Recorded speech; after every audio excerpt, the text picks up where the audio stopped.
Good morning. My name is Valerie Leonard. I am the founder of Nonprofit Utopia. I want to welcome you today to our session on AI. Our host is Stephen Casey. He is the founder of Kindred Impact. And before he starts, I just want to give a shameless plug for Nonprofit Utopia. We are the ideal community for folks who want to start, manage, and grow nonprofit organizations. We do this through an online community, courses, as well as coaching and consulting. In fact, tomorrow we will be kicking off our community that focuses on fundraising.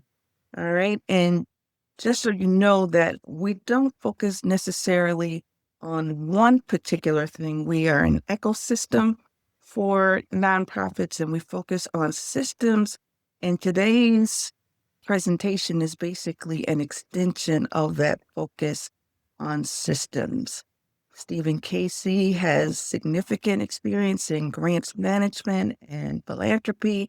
He's got a whole world view on AI that I think is very much worth sharing to the world. In fact, he has shared his information with the world in a very literal sense. So without further ado, I'm going to turn it over to Steve and let Steve get started.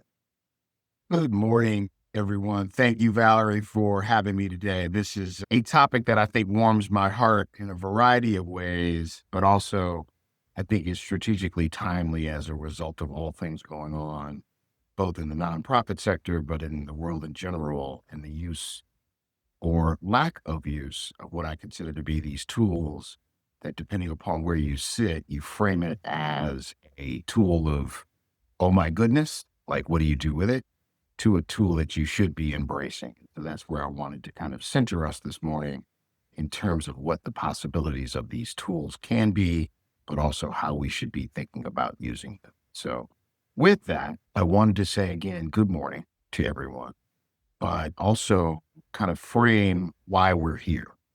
We aren't here to discuss about cool tools. That's for another session on a different day. We are here because the cost of not doing anything or the cost of waiting is kind of too high. Inaction isn't neutral. It's a risk to donor trust and your mission's integrity. As we look forward to 2026, I think there's a kind of a paradox we see. AI demands speed and optimization, but yet our communities are looking for depth and meaning. For too long, we are trapped in that binary either or, mission or margin, technology or humanity, but excellence is found in honoring both. It's not a contradiction. It's more of a choreography. We've got to figure out how to do that. This isn't about theory. This is about neuroscience. It's about the way teams perform, or how high-performing teams aren't the ones with the longest. The highest performing teams aren't the ones working the longest, the ones who have mastered the art of the and. What I mean by the and, integrating high output with strategic rest, slowing down, but doing things, I think, in a more efficient way. Today, I think for our course today, we're going to be moving from a defensive anxiety about AI to hopefully some strategic courage about using AI and how our organizations can be catapulted into what I think is the next generation of our nonprofit existence. We're going to handle that administrative side of AI, the noise related to it, but also maybe buy back some capacity for empathy and strategic. In our first module this morning, we're going to talk about establishing some norm. If I say something that's not right, if I say something that's jargony, call it out. If it's something you don't understand, call it out. That's what we're all here to learn. I think the space of AI is not a space that allows for being quiet, but a space in which we should all hopefully share and learn at the same time.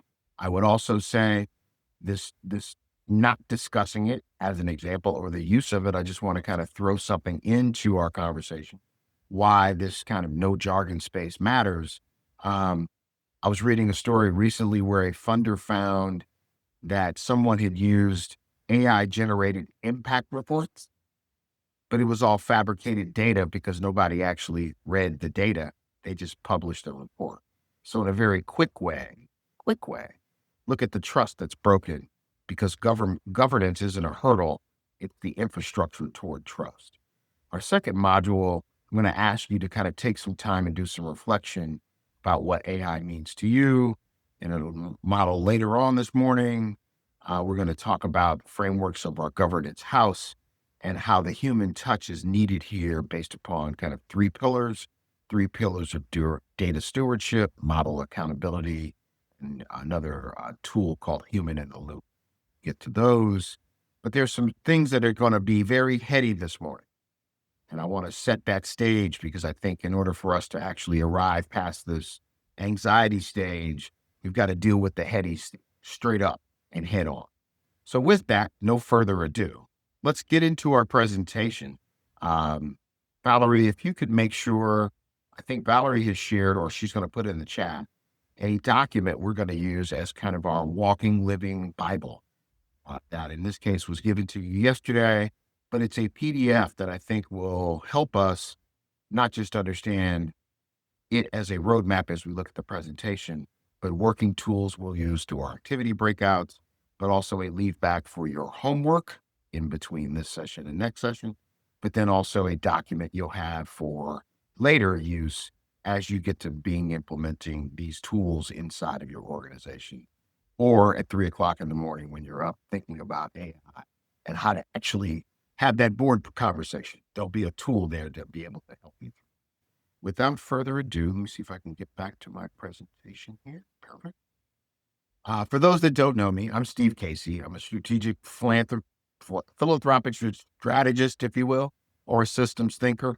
Most of my background has been in philanthropy, both on giving side, but also on the receiving side as a board member, both running my own nonprofit and a number of other roles in the nonprofits. And so serving in a variety of roles, I see this space as a place that I think needs continuing tightening, but also a space that needs transformative change on it. Our workshop overview for this morning, we're going to do a strategic reframe. We're going to kind of move away from the reactive shadow AI usage that I think is already happening in your offices or in your space. And what I mean by shadow AI, there is somebody using AI that you didn't know was using AI, but in this case, they're the most efficient rabbit in the office. But all of a sudden, you don't know where that data came from. And so in a very different way, that shadow AI usage is something we're all doing because we're using these tools to either further our productivity, come up with a great graphic design, whatever that is. But all of that is probably in the space of shadow AI, as one is using it probably in a non-governed particular space. We're going to, in our second space, we're going to use the roadmap. We're going to AI demystify, sort it from the hype related to it to mission utility. We're going to talk about some governance guardrails, protecting our trust, not just our trust internally, but also our trust with our community, but also our trust with our folks. Then we're going to do a pilot design a little bit, where we're going to go through some 7 steps that's related to Databrick and their framework related to defining, assessing, sourcing, and finalizing. And then we're going to go throughout the day, we're going to build as we build both our vernacular, but we're also going to use through some activities. We're going to be drafting an AI use statement. We're going to be working on a pilot case study and using a traffic light protocol for even vendor evaluation as it relates to your AI. So again, here's our roadmap for today. It's in your, so it's just to see it here. I think Valerie may put in at a later date kind of the roadmap for the day in terms of agenda, in terms of text, but I wanted to kind of give you how the day is laid out as a whole, with the notion and leading toward the homework in between that you'll do related to kind of what we are framing as bring your own AI related problem. And we're going to workshop it in our second set. So everything today that we'll touch is all leading toward that second set. Our norms for today: admit the gap. Not all of us are this smart.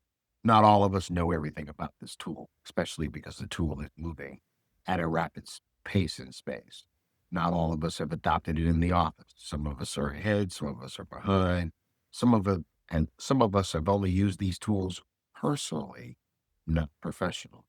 So let's make sure that we admit the gap. Got questions? Ask.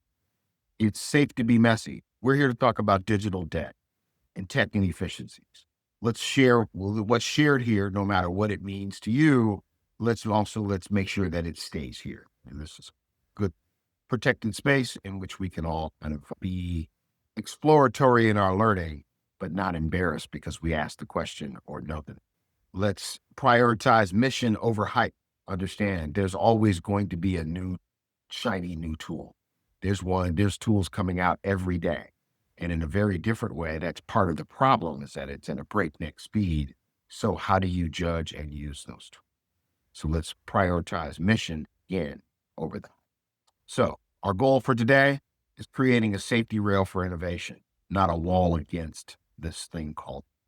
So before we get started today, I would like for everybody to take 2 minutes in silence and ask yourself, if our mission, whatever that, what is one thing AI could do to damage hard-earned stakeholder trust? And I ask that question because that stakeholder trust is a variety of stakeholders. It is your board, because some of you all as an executive space are the person employed. It is your community who you say you serve. It is your funder who, in this case, you have to do a dance. Take 2 minutes and ask yourself, how would AI break that trust amongst those people we say matter to? And so I ask you to just take a moment, and because we're in a small group today, we are going to maybe be a little more organic and share out loud kind of what our reflections. So let's start our countdown and let's kind of take a moment of reflection and see what we can come up. So you're asking us to bare our souls and be transparent with one another in 2 minutes. Exactly. Great at that. All right. Let me give it some thought. Thank you. 30 seconds. Well, Steve, as we're doing this, can we introduce ourselves to one another so we get a better feeling for Absolutely. one another? Absolutely. And so, Ms. Hodges, I'm going to take a polite engagement here since you popped on to the screen first. Appreciate you jumping in. And so why don't you take a moment of both introducing yourself, but maybe also give your AI reflection. Sure. I'm Diane Hodges, team leader of the South Merrill Community Garden located in South Shore. We have been active in this area for now about maybe 10 to 15 years. I also am in an AmeriCorps program with University of Chicago, so I am training in research study with the Urban Health Labs. And I would say the break of trust would be if you began to unknowingly take the human aspects out of your information and let AI create everything for you. I think one of the most important things in nonprofit and when you're attempting to generate funding is to tell stories. And it has to be your story. And what I notice sometimes when I'm around presentations, you can tell when it's just all AI or when the person has possibly used it to enhance what they're attempting to present. So to be careful with it, to allow it to enhance what you're attempting to do, but not take away your personality or your story and turn it into a robotic situation. Also, if you're dealing with data, you want to fact check and make sure that the information you have is correct. Diane, have you been inside my computer? Because you're all in my presentation. No, I have not, but I'm working with AI and I study a lot. I can see the danger, but I also can see the benefit. Perfect. Your summary couldn't have been any more stated on a number of levels. So I appreciate it. So go ahead, Pierre. Good morning, everybody. I am Pierre Rogers. I am founder of the Shamir Group. I do coaching with nonprofit leaders, formerly head of the Axelson Center at North Park University. And so I wear a couple of hats. But when I think about this question of damage to stakeholder trust, I think about some of the things that have already been said in terms of data and it not being checked. I think about the embarrassment that's possible. I also think about the question, and I haven't gotten an answer that's been satisfactory yet about just intellectual property. So if we input a lot into a AI platform in order to be helpful for ourselves, but then that data, that information gets used, for training purposes just out in the world, just that question of our own intellectual property. So that's a question. The other thing, just from a higher educational perspective, because I'm serving on a university board now, just, back to the question of students use and then also faculty. And that still gets debated back and forth and has to get worked out. But I think there's a lot of possibilities. I just, again, am concerned about the moral use and the issues of equity. I've gone to some other AI conferences, Steve, and I'm really excited about this that you're doing and just having looked over some of these materials. So thank you. No problem. No problem. Well, hey, Yvette. Well, you're on mute. You're on mute. Nope, still on mute. How about now? There you go. All right. Thank you. Good morning, everyone. The question has me looking at how we betray our commitment to the people we serve by using some outside impressions, the things we've been fighting against all along is to whitewash who we are, take the heart and soul out of our work, and to take the passion and compassion out of it and put in somebody else's kind of viewpoint of who we are. And that's very, very dangerous. As far as the statistics, I would never use somebody else's numbers for what we do because it's extremely dangerous and kills relationships. Basically, if that's to be discovered, that's what we were doing. Just simply depending on AI, we have culture, we have passion, compassion, and a mission that is important to have our heart and soul in it. So, Yvette, I'm going to come back to a couple things you said, but I want to have Samantha lean in for a second. But good morning, Samantha. Introduce yourself and where you're from, then also give us your answer to the question. Yes. So good morning. My name is Samantha Smith. I am currently a member of the leadership team at the Center of Workforce Innovations in Northwest Indiana, where I am the Director of Adult Literacy and Training. My background is a 20-year educator. I just moved here from Georgia, where I was a dean at the college. And so this question hits me on not just the professional level, but also academia. I think where AI can really damage relationships is one where you send off this, perfectly elaborate explanation to something, and then if you ever have to be in person and have these conversations, you really your I guess your tone, your tenor, your vocabulary doesn't even match what you wrote or what you presented via AI. So there's a disconnect there and could damage some relationships. On the flip side of that, I also think that where we need to be really succinct and we really need to be provide like abbreviated responses to things, AI can get super wordy. And so we're offering maybe a little more than what the situation may call for.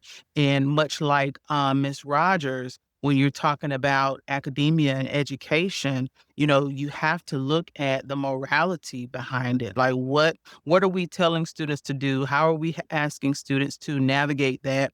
And then you're talking about just damaging that relationship between teacher and student, but also just the overall credential of whatever they're going for in that institution, because communities are looking to have graduates come out and fill their communities and job opportunities that may not be equipped but know how to use AI to do things. So to me, it's really dangerous. And I have to apologize. I'm literally getting ready to get out my car and go to a meeting. But I promise you, as soon as I get out of this meeting, I am jumping back on this session because this sounds really, really great. And I hate I got to go, but I will be coming back to the session. Thank you so much for your time today. So Samantha, come on back because we're going to hit on some stuff you already brought up. So I appreciate that. Go ahead. So I think, Pierre, you brought up something here that I think is actually in my other life. And so I'm actually going to be starting to teach an undergrad course and a graduate course on Monday. And so in a very different way, even the dean asked me to ensure my quizzing and testing did not allow for even the ability for somebody to even bring AI into the answer as a cautionary tone before I even start teaching class. And that's literally in curriculum development. So I think your point is interesting in the academic sense. And I'm teaching an accounting course, right? But in a very different way. And here's the beauty. I'm teaching a government accounting course. And I actually want to use my government accounting course with real-time news about the Bears moving to Northern Indiana, which is why I want Samantha back on the call. Because in a very different way, I can take real-time news and apply it to actual government accounting curriculum, but have to be careful not to go too far, right? But also stay in the lane of teaching accounting. And so I think these tools both help us be productive in one sense, but can erode trust in a completely different sense just by fabricating something very quickly. I centered this presentation today around, and Diana will pick up something you brought up, the human point of view, the heart point of view, as it's both intrinsic in my own business, Kindred, heart and community impact, and in this space of finding blend between. And so I think Samantha brought up kind of some of these tools can help us be wordy. I've also challenged those tools to help us be very succinct. And in this case, it does that succinct blending Okay. a lot Excuse me. Go ahead. Steve, am I only am I the only one who finds that Chat GPT doesn't give enough words? You beat me. Hold on, Valerie. Here's the beauty. I think it depends upon which tool you're looking for based upon which one is more wordy or not, or in this case, can expand. So in a very different way, my sister is a teacher in California. She had me look at a tool called Diffit, Diffit. And again, we're not about tools today, but Diffit is a teaching tool and can take a PowerPoint and distill it down to third grade or distill it up to 12th plus grade. And so I actually took my own presentation today and ran it through Diffit to build my talking points, because this is a very heady presentation and it needs to be distilled down in a very different way. So I think these tools allow for different reasons for different things, depending upon what you want to use them for. And I think it is not one tool, one size fits all based upon tool and tool. As we use them to be productive, but in some cases, carefully treading not to cause harm. I want to make sure we stay in that way. All right. So appreciate that journey there.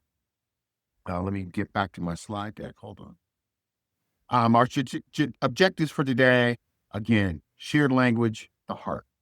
Operationally, the strategy. Our funder-ready roadmaps for impact. And I want to make sure that you understand those. We're going to stay centered in those objectives for you.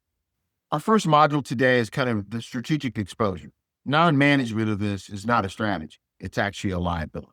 And I want to frame this in the fact that it is easy to do nothing but it is also a liability at some point along the continuum. Shadow AI usage. I think there's a very small portion, if we look at everything from like an iceberg point of view, where there's enough sanctioned AI. We'll get into what this means, but I would say sanction means an organization that has created a policy, vetted it from start to finish, brought in the right kind of vendors, balanced those vendors in terms of privacy, in terms of governance, and ensuring data, minimizing data leakage, and a few other things. Those tools are approved tools, tools that the organization has agreed to use versus the tools the staff member just go find. They're all based on vetted contracts with organizations versus just the free account. Very little have verified stewardship as a whole, and most people are operating in what is probably considered to be the shadow AI zone as a whole. Most nonprofits lack an AI policy, and without one, you're immediately operating in what I consider to be the shadow AI zone. All of us have signed up for a quick account. All of us have gone and got a free tool, and we use that tool because it created that quick graphic. And next thing you know, we're off and playing in that tool. Put yourself in that nonprofit executive space, and what is that employee doing? They're taking that data and contributing to the model just because it was a cool new tool that somebody asked him to use. And then all of a sudden, you're in the shadow AI zone. We got to bridge the gap to capacity. We have, I think, as just individuals, a lot of data. That's everything from receipt to bank statement to funder report, you name it. We've got a lot of stuff. And it's amazing what that stuff, that digital debt, starts to kind of accumulate. The question becomes is, how do you use it? And right now, we're in a place where these disconnected tools create what I think is called, maybe in the larger ecosystem, a digital poverty. You're inefficient in your tool use. You're contributing to this other models out there. You're sometimes not losing time, but you're losing the capacity, as Diane mentioned, for empathy and strategic judgment. You're not bringing in that human critique into things. You're just publishing what AI gave you. And in this case, moving it along. That is actually what I would consider more the digital debt, the digital poverty. We want to use this and reframe this as AI as a catalyst for innovation, catalyst for new and innovative thought, a shifting from just buying some software to building it as part of our modern tool belt, our modern equity. I think in the coming months and years, this is just going to be part of our larger ethos and things that we have as part of our tools, and those that do not have will find themselves operating at a inefficient versus being efficient with what they need to do and using it in a way I think provides them a competitive advantage. That competitive advantage may be with our community in terms of service delivery. It may be with respect to polishing off funder reports.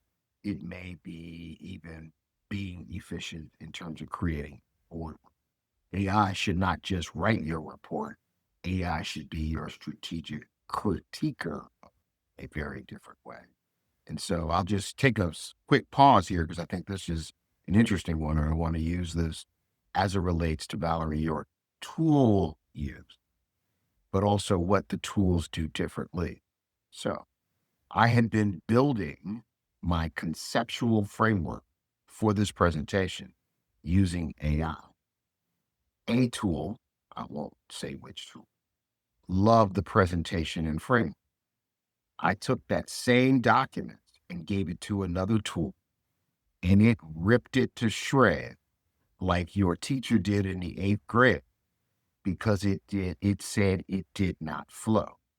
I was able to then take that feedback from another tool and give it back to tool 1. Here's what's interesting.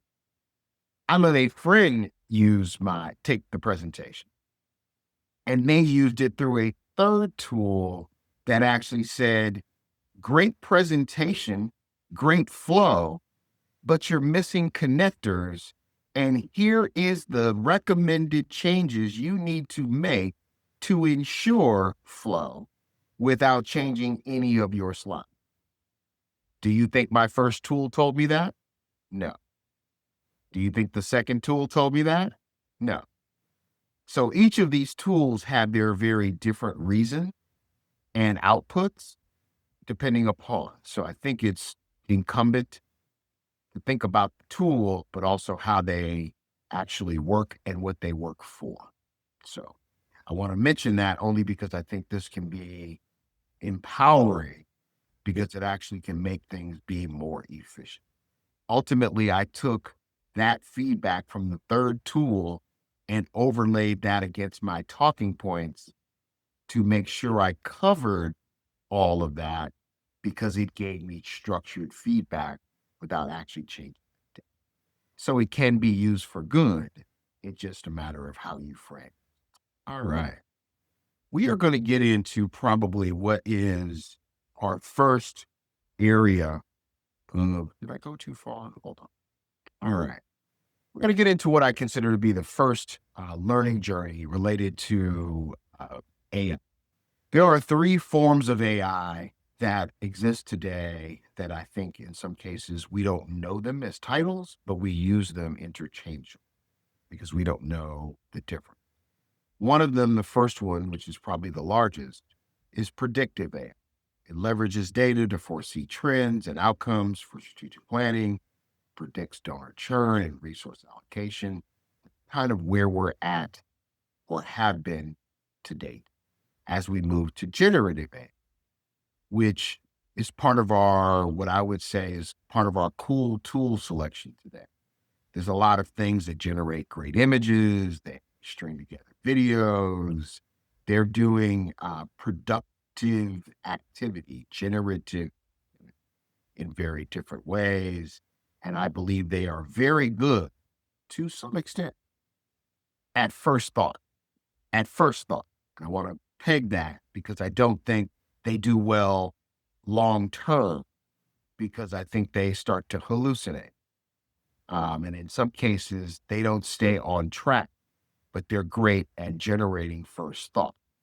I will say in some cases, they are collecting data from places and spaces that we are not efficient to get and can bring that first thought to bear much richer than we can sitting just with our cup of coffee, being quiet and think because they are pulling from resources we can't because we don't have those resources at our disposal.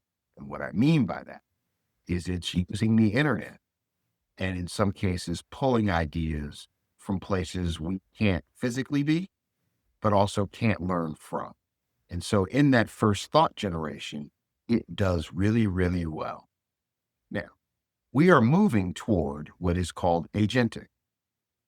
Agentic will take complex tasks, enable and make it decisions.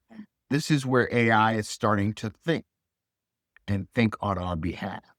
So I think the way one of the tools that I saw, I think is moving toward the agentic, which I am not a fan of, is a tool that may attach to your email. It may attach to your text messages, and it may be your executive assistant. But I can guarantee you it's not going to have the flavor that you have in terms of writing that response. And so I think it's good for helping you along, but I don't believe it's good for moving that through the entire continuum. I don't want that thing writing my email because it is not going to bring the personal touch. It's not going to remember to say hello in the way that probably the person wants to hear hello. or the little genuine fact that you want to add into the note, because that's what you know about the person or the other thing you want to say. It will be very robotic. We have to find this blend between how they help us, but also how they may hurt us. So we're going to go back to where we started earlier, which is making sure that we bring in, and Diane, you couldn't have been any more prognostication. And I think one of my metaphoric portions of this whole presentation is the head chef. And if you notice, the head chef is a person. It is not the tool doing the review. And in some cases, if you went to a restaurant, the line chef put together the plate, the head chef made sure that it was right before it was sent out to your plate, to your table. And so I want to make sure that we keep that in mind as we are thinking about what we want the role of AI to do, and in this case, what their capabilities are. So we're going to go a little bit deeper dive on each of these. And if you got any questions, please raise your hand. Those on the online community, certainly raise your hand in the chat, but certainly don't not ask questions. So predictive AI, strategic analyst. It identifies patterns in the past and foresees the future. It has a capability of leveraging existing data. It has great to predict donor churn and look at things in different ways. It might optimize community resource stuff. A rear view mirror. It does not necessarily lead us, but does well, I think, in taking data and mushing it together in ways that we probably hadn't thought before.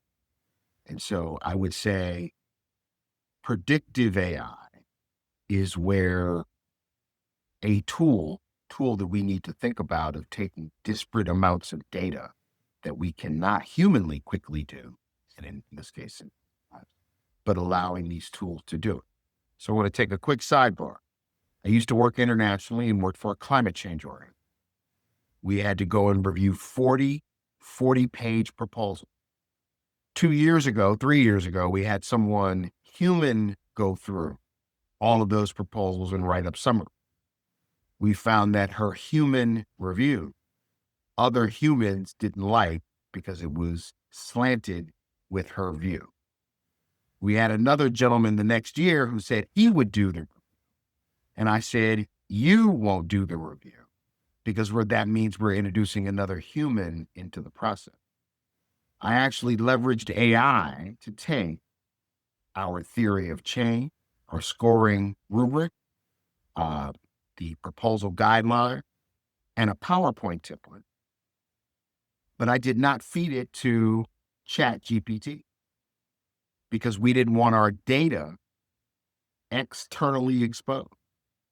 I fed it to a protected Google Drive, which allowed for the analysis to only happen on that folder, on that learning only, versus contributing to the model. So, Diana, I think in this case, a human made a structural governing decision to use the tool, but use it in a protected space. So in this case, I want to bring that metaphor of human that you brought up. And in this case, making a decision to democratize the review, but also protect the data. And that's important.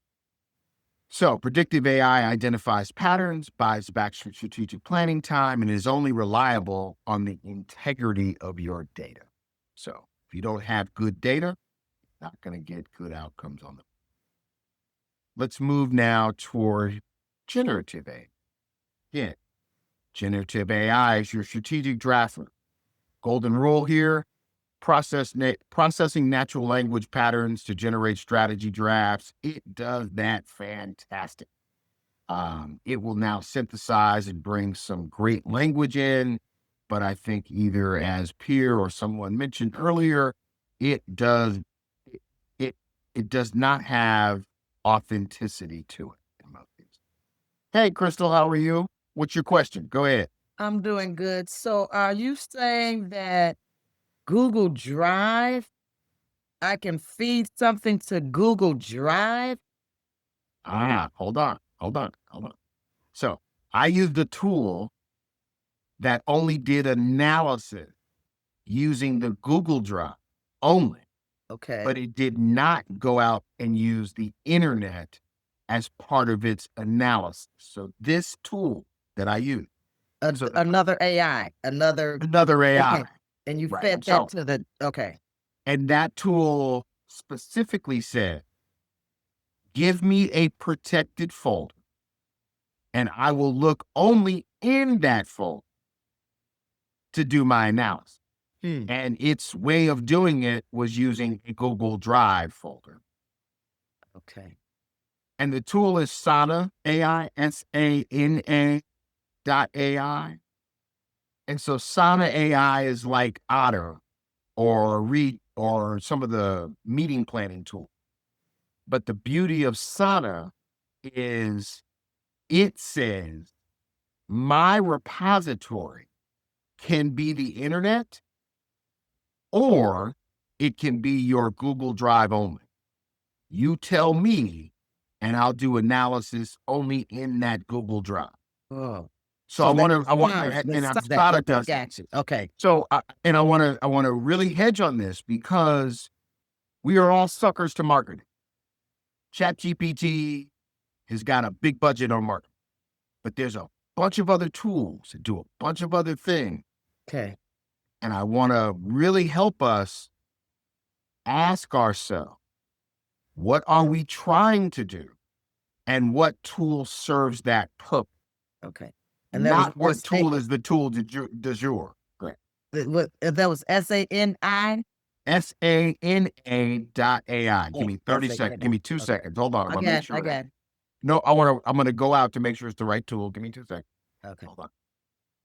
Because all of these people change. Yep, it is Sada.ai. And so I bring this up. And so just to push here, Crystal, because I want to give the outcomes here.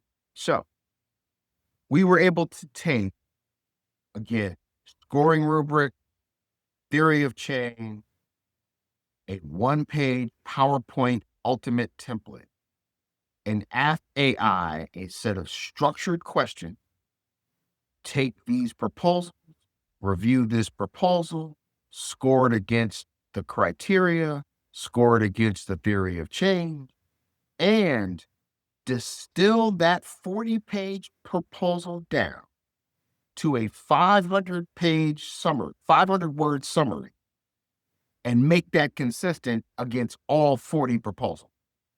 So I say all that to say that protected Google Drive research helped us then create 41-page duplicative or replicative summary that each of them were all now judged the same and the output was the same so that we democratized the process. And in this case, I knew it wasn't bringing in other data. So the analysis wasn't elevated or illuminated because it was only on that data in that folder on this particular topic, this scoring rubric, so forth, so on. So I think that there are ways to kind of steward what you want to get done. And ChatGPT and others may not be that tool. So that's my guardrail of saying, be exploratory, but be smart about what you're doing and what your outcome. Does that help you, Crystal?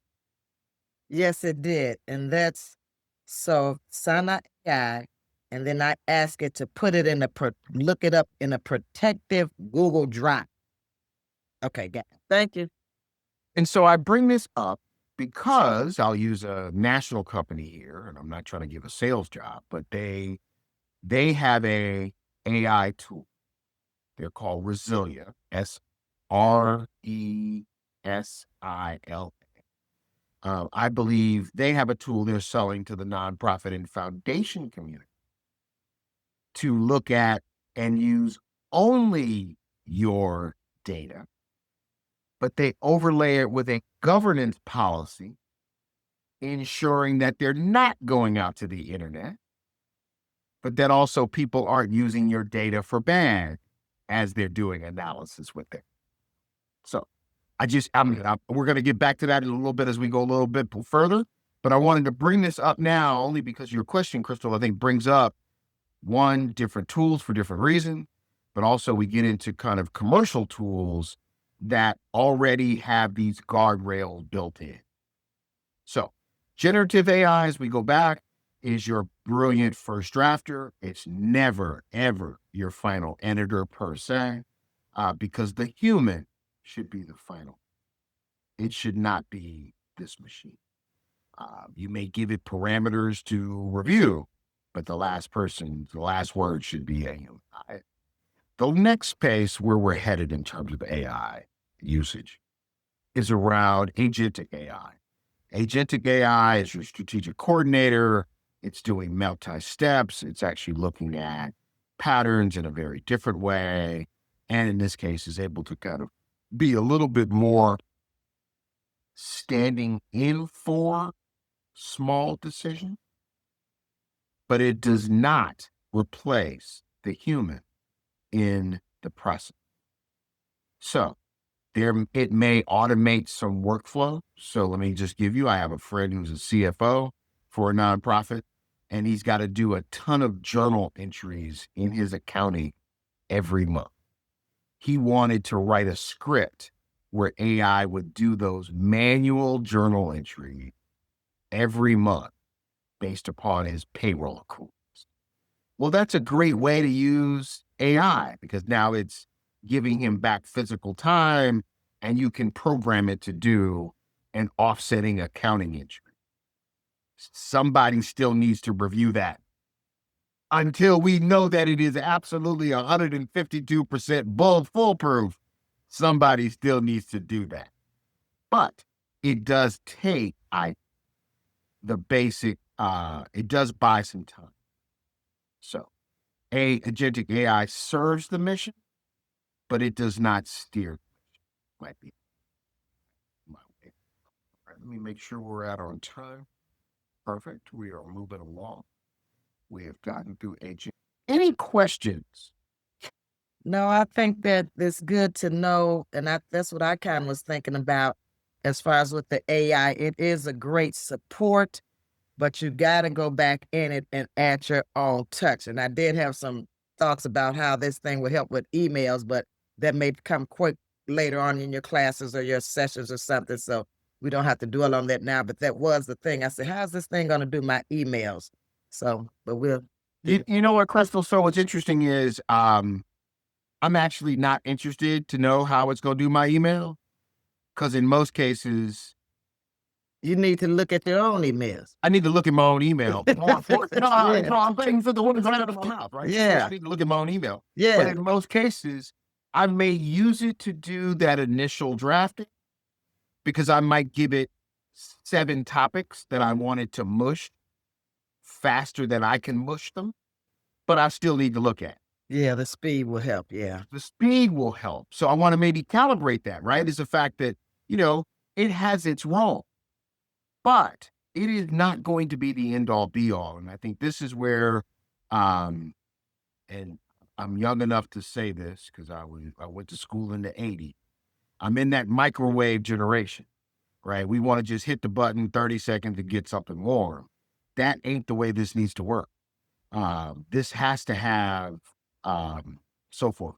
Someone asked a question: is Copilot good? I would say I use Copilot because it is not chatty Cathy like ChatGPT can be, and I find Copilot to be in the middle between ChatGPT and Gemini. I find Gemini to be more quiet because it gives me a very succinct answer. It don't go off and give me a lot of extra like ChatGPT does. I take in like ChatGPT almost like a pinball game. It's swinging me all kinds of different ways because it's throwing me off topic based upon what it may give me as a new idea. I didn't ask you that idea. I asked you this, and you gave me 5 more things. And I'd swear my ADHD is now going in another direction because you decided to take me in another direction. I didn't ask you for that. Go ahead, Dale. I think you got a question. Go ahead. Yeah, we'll do that. First of all, good morning to you, Steve. Good morning. Great topic that you're on. I was debating on Connect In already. We're dealing with some other stuff, but you just mentioned something. The last part, what you mentioned, said about your ADHD, and and that's where I'm at. And how do you deal with that? And also, like you just mentioned, with AI, with the plethora of information, and to be able to gauge in such a way that you still want it to be as authentic as you can be, but at the same time be open to what's out there. So, I have found myself talking to myself quite a bit when I use these AI tools. So I'm just going to give a little bit of a peek inside my brain here for a second. And I think, Dale, you bring up a really interesting question. Depending upon the tool that I use, it can take me in another direction or keep me on task. I have found myself forcing myself to remind myself of what was the original text, not what was the new shiny idea it threw in this damn response. And so in a very different way, each tool, I believe, has its strength and weakness. And in that, I'm now going to bring in words that I think is missing in all of our day-to-day lives, no matter who you are, black, white, green, yellow, doesn't make a difference, economic levels, parts of the world. And that is critical thinking. Because the voluminous amount of data, it takes your brain to be smart enough to know it just gave you some BS. As one of my later slides, it is the most confident liar out there. It is Willie Slick, like the brother you know on the corner, because what he said sounded good until you thought about it about 32 seconds. And I would say this has been the calibrating thing that I've had to do because, one, it will take me in the wrong direction. It will get me off target. I will not be efficient. I'll be doing something I didn't ask to do. I'll be creating some new chart that's not part of where I was with it. It does not string together this and that. And it's your job, Dale, to really keep on target. And so I think our tool du jour is really now firing up what I think are our synapses in our brain to stay on target. And so that old adage, your mama telling you to focus, comes back in here because these tools are wonderful until you're not focused. And when you're not focusing, good Lord, you've generated another word we bring into this ethos here. You probably heard it, AI slop, which is all the extra it gives you. But it is not the stuff you need. So hopefully, Dale, that answers your question. But I think you're raising what I think is a larger issue here is the critical thinking that is not being done. But in most cases, the quick churn of using it, but also the laziness we bring with review. That's very good. Thank you. I just went through something last night, the last couple of days, starting to utilize it and didn't know when to shut it off. One part of it, I was like, oh man, this is awesome. But then I found myself going in directions. I was like, no, but how do I know when to shut it off? When it's good, what not to use? So thank you for that, for pointing that out. So, again, social media was built to feed our ADHD. I would say ChatGPT and others are built to feed that at the same way because it sure is designed to take you off conversation, but keep you engaged. Mhm. And so for me, I've seen the way the patterns of the tools work. And so for me, I've kind of stayed out of what I think are the sexy tools. And I've gotten back to tools that do what I asked it to do and not give me all that extra on purpose, which is why I prefer something like a Gemini versus ChatGPT. Have you utilized Perplexity? Yep. So here we go, Dale. Oh my goodness. Oh, this is perfect. Oh my goodness. So Valerie and I talked about, I use a tool like Perplexity for smoothing language. I don't use it for research, but I use it to smooth language. It has a much more humanistic tone and review to it than, say, the other tools who are much more robotic. So I might take and be generative with the other tool, but I am a polishing with Perplexity. And it's interesting how they play side by side. So you can feed what you got out of X, give it to Perplexity, and feed it to the other tool, Dale. And the other tool will be like, man, where did you get that version from? Thank you for that. And here's a smoother version. So, Diane, go ahead. You got a question? I didn't have a question, but I did have a statement to Go make ahead. about using the chat. I use it, I bought it for someone that's not doing detailed nonprofit, not executive director, something like that. I think it's great to pull some ideas together if you're trying to get something across. What I noticed is that my focus is mainly the guard community and safety, public safety. And so it kind of knows me now and what I'm doing. And so it's almost like my friend in my movement. I talk about a school that's a half a block away from the garden. I went to the police board with information that I was able to get about what happens to children that are subject to seeing drug activity and bad behavior to and from school every day.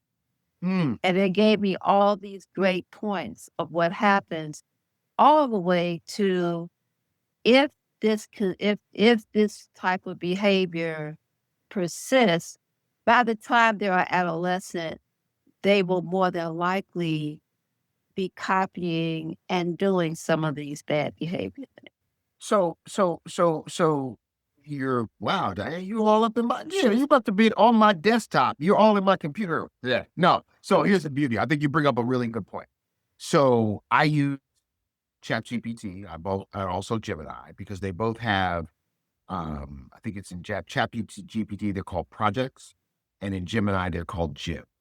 And so you can kind of give it a folder of, and in that folder of knowledge, it does start to know you, but also predict, well, kind of what you're thinking about or using or needing.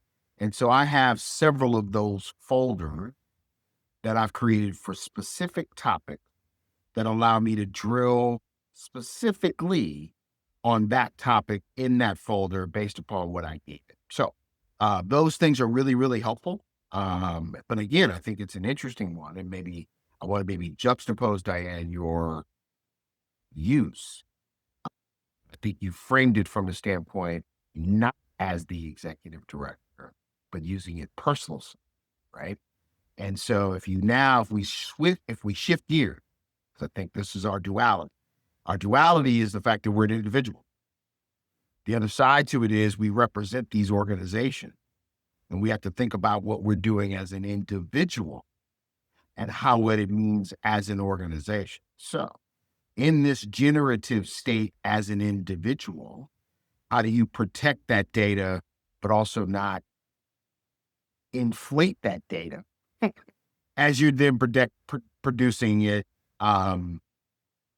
as that executive director? So I only say that because that same model, if you're using the same ChatGPT, you could be getting false data versus buying some of the proprietary AI model tool. that only look at your data in particular and use your data versus contribute to the model. So it becomes a cost benefit here. And again, I think as nonprofits, which is why I think there's a really interesting juxtaposition between all that I think we'll discuss through this modules today: governance of, board involvement, sign off, guardrails, number of other things, as it relates to the nonprofit who's just trying to shoestring budget together, let alone take this on as a hard cost and a structural ongoing cost. So why can't I use the free tool, Steve? It's free. Well, it might come at a cost. And that's where we have to calibrate kind of where we stand with the use of these. So let's get back on track. Give me 1 second here. Great questions today. I really appreciate this. Because we're going to move toward one of our, Valerie, I'm going to shift gears here for a second. We were supposed to have a breakout for an activity, but I think the generative conversation we've been having has been fantastic. Okay. And so I'm going to take a pause because it is time for a break.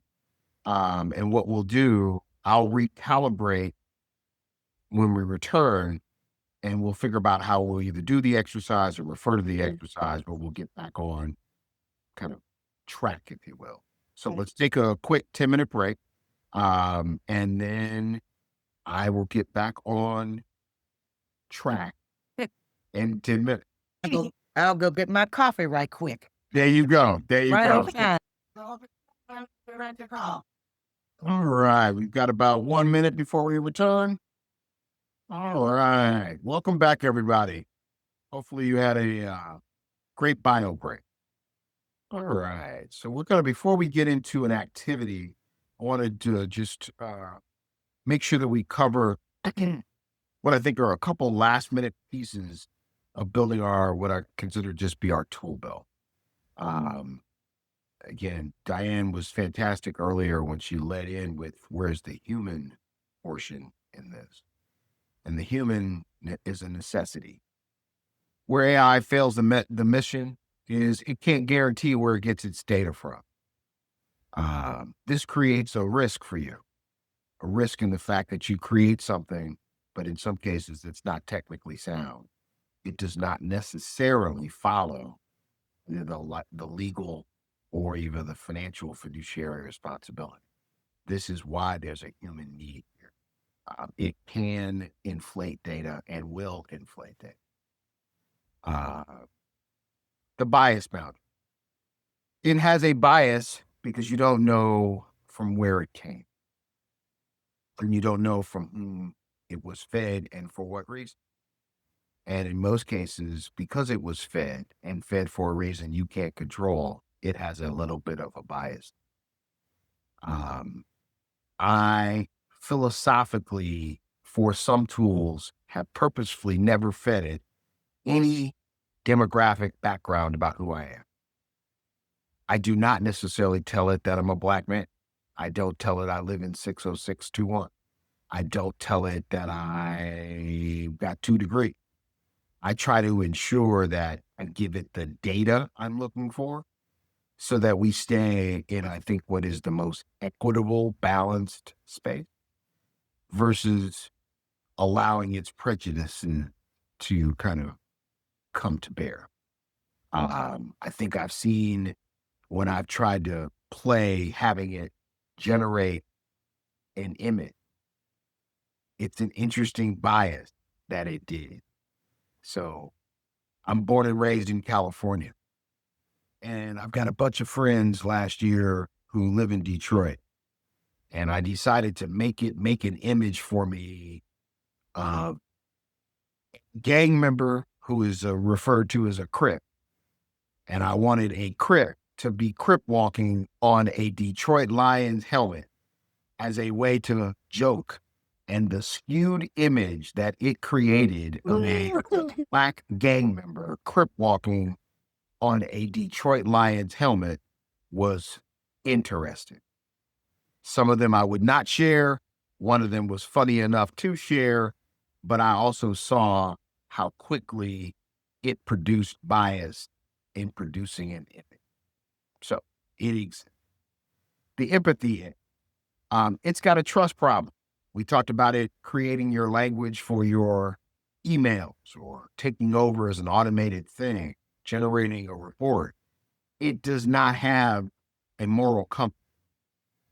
In fact, there was those that are interested in this, you could watch 60 Minutes about a month ago, and they had the founders at Anthropic on, and they talked about how they were bringing philosophy majors to teach empathy to Claude because it does not start with empathy. It does not bring in perspectives of humanistic lens because it just computes. And so they've got to teach it ethics. And so these things are things that this system still needs to learn, which means it's not going to be gentle as we may be in our communication. And that's where the trust comes in. We will erode it if we let the system just lead our community. So AI is a powerful engine, but humans must be steering the wheel, and in this case must also be serving as form of the brakes at the same. All right. Our mission is based on these three pillars here of mission, of governance first. You've got to think about the pillars under data stewardship, minimizing active minimization and clear data ownership. Who owns the data? What is this data for? Making sure it's protected, bringing a lens of that. We've got to make sure that we've got accountability in both who we choose as a vendor to making sure that they say they're going to protect our data. Well, let's make sure they're protecting our data. And they don't have some leakage hole in the back of their code that allows our data out, and they said it was going to stay in it. We've got to bring in what's considered to be the human in the loop. And we're going to go through, and I've got a tool in your toolkit about bringing in the human in the loop prep. Human verification has to be there before stakeholder release. You can't just present that AI generated press release without having a human review it, because it will maybe have mistakes. Valerie and I found that out yesterday. I produced something and I didn't fact check the link in something because I thought I had copied the right link. I gave the link to Valerie and it is. So you see where this goes. And even in our own space, we've got to bring in the human component, not necessarily just. So we've got an activity we're going to get into, and I want to maybe use this since we're in a small group here. Valerie has given you access to, I think it's called Box, Valerie, where the document lands. In that document, one of the first documents is a sorting app.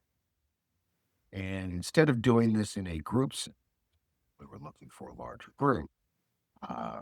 We're going to actually do this in kind of group sense today. It's a collaborative.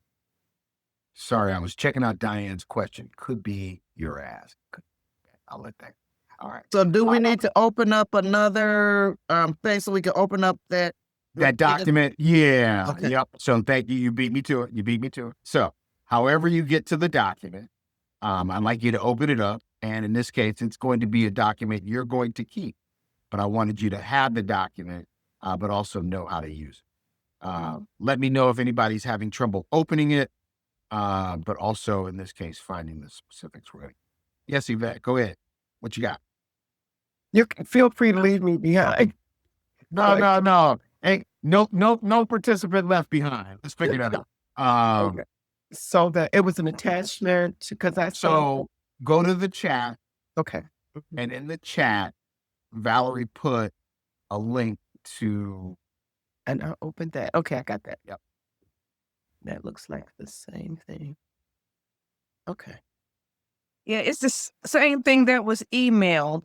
We just posted a link just in case people couldn't access their emails. Is that the AI for Impact toolkit? Is that the? Here you go. Yep. Okay. All right. Okay. No, I'm better than what I thought. That's okay. So we gonna pick up off last session. You more resilient than you thought. But Yes. all right. So in the document, you will see. Make sure I could just walk you through it. Get back to my version.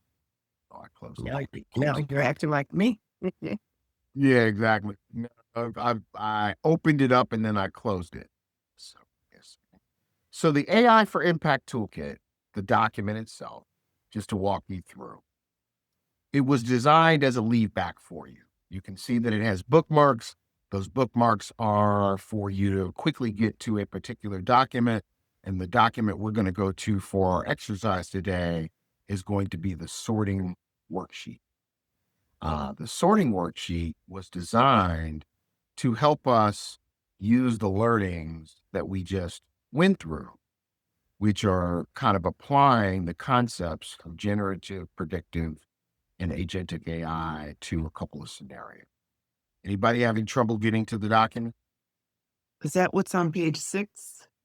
Uh, it should be. AI application It sorting. is. There you go. There you go, Pierre. Yep. You're right on target. You're right on target. So the document was really built if we were in some group breakouts. So let's just do this kind of generically.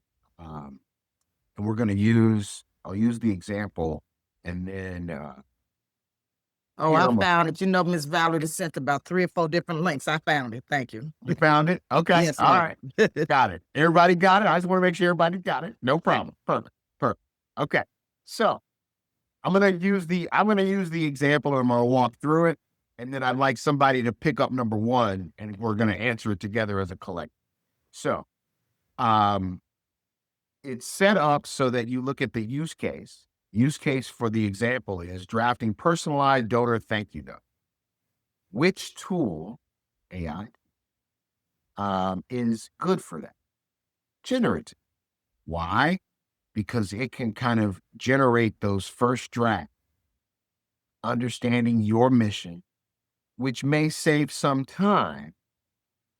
But if we go to the next column, its primary risk is the fact that it lacks human touch or may include incorrect data. And if we were looking at this on a green, yellow, or red, it would have a more of a yellow because it does require human touch review. We've all received an automated email and we know that it's automated because you can just read it because it didn't have any flavor to it. So let's now pick up which number 1. So Pierre, I'm going to pick on you. Predicting, if the use case is predicting which donors are likely to lapse, which tool, generative, predictive, or analytical, would we be using? Okay, I would do Steve. 3. I'm sorry, Steve. Are you sharing that screen with us? No, You well, I can guys- get to it. Give me 2 seconds. Hold on. I'll get off that one. Give me 2 seconds here. Thank you. Sorry, I didn't mean to interrupt. No. Great question. Great. Right, because I was looking for the page he was showing and I didn't see that. Nope. That's okay. Okay. All right. There we go. So, Okay. we went through the example, which is in the first row. And Pierre, I want you to pick up on example number 1. So I would say this says predicting. So I would say the predictive one, because it's drawing on data that presumably you input, but then it also has access to other data. So it can save time from doing that research. You would still need to just go back and double check, I would say, because you want to make sure, because you're basing actions on those results. And so in that, right? So I think, so Pierre, I think your impetus to think about reviewing it is right. But let's just think about this. It should have been able to take, and I'm just going to be very simplistic here.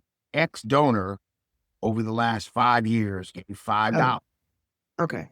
Yes. Because that donor gave $5 over 5 years, we know they gave 25.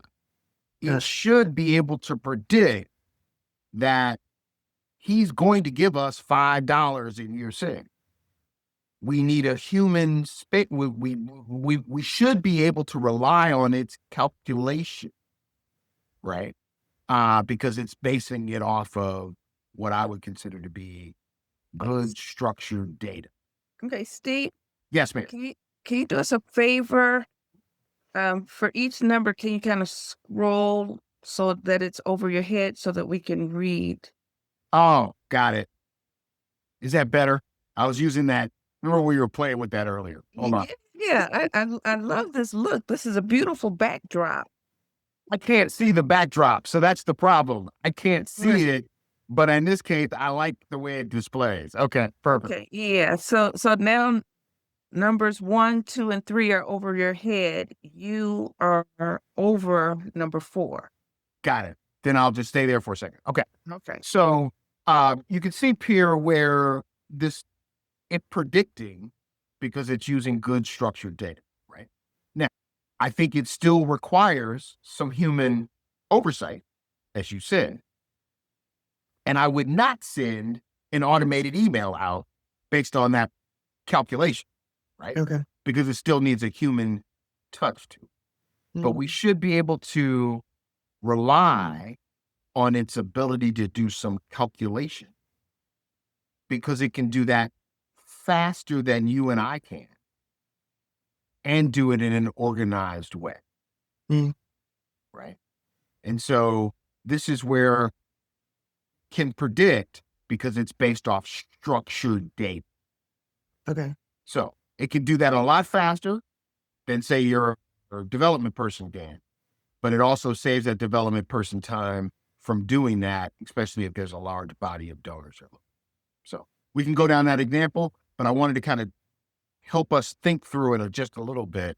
But I think you brought in the human side of it because it can do the calculation fairly easy and rote for it. Right. So I get that. And I would just add, and this is probably just about fundraising stuff. So you have the data, but I kind of thinking in a fundraising hat would want the human intervention there because just because somebody's likely to lapse, I would still want to follow up just in case because something else may have happened to convince them. But you see where we have not lost the human in this, right? Yeah. Yes. And I want to, and I'm going to keep going back to it because Diane helped us with Dave early on, right? And the fact that we can let it do some things, but we still need that. All right. Yes. Let's go to the next one. So Yvette, pick up summarizing board meeting transcript. Oh, you're on mute. Okay. Oh, I said, is that generative? Because it's just generating something from it already has been recorded, but it still needs human review. That is correct because it is going to pick up nuances. It's going to miss this little particular perspective. It might summarize it wrong. We just can't take that as is. Right. So I think we have to think about what those are for. But it does capture detail that we as humans may miss in ways. And so I think it is, and I think you can end up using that board meeting transcript in different ways based on the question you might ask, right? So the secretary of the board might want it for a completely different reason, where the finance chair wants to hear the essence of how someone discussed the investment policy. But it's the same board meeting minutes that have to be captured correctly, raw transcript, and what that kind of looks like. So Valerie, I'm gonna lean on you just so we can keep ourselves on time. Why don't you pick up number 3? Okay, using a chat bot for initial beneficiary tasks. That's generative, right? You're looking at a draft. You're drafting a document that you're going to. It's more agentic, primarily because it is doing the task.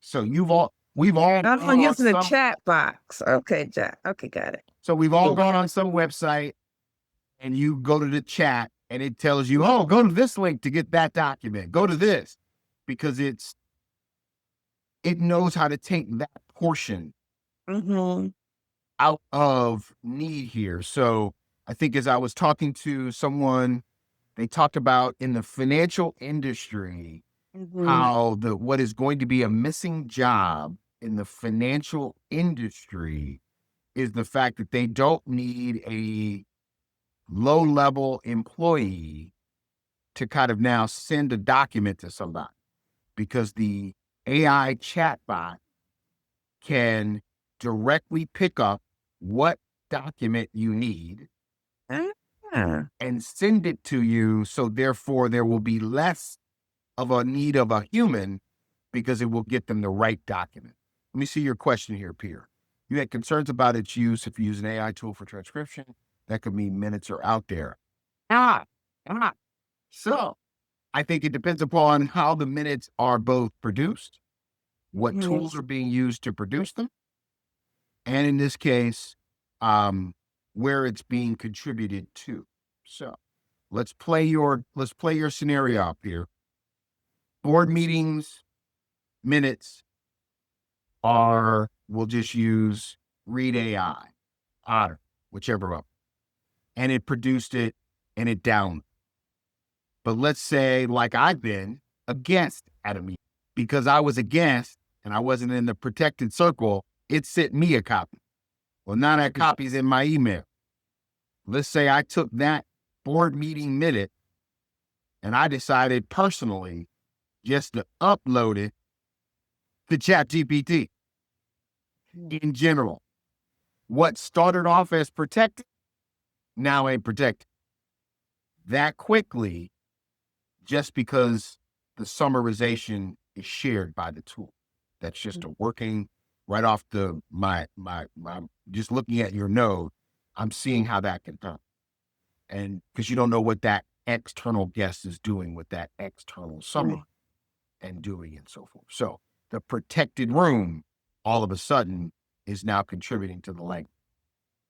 But I even wondered if it's just like board members or just an executive committee, but Otter is transcribing.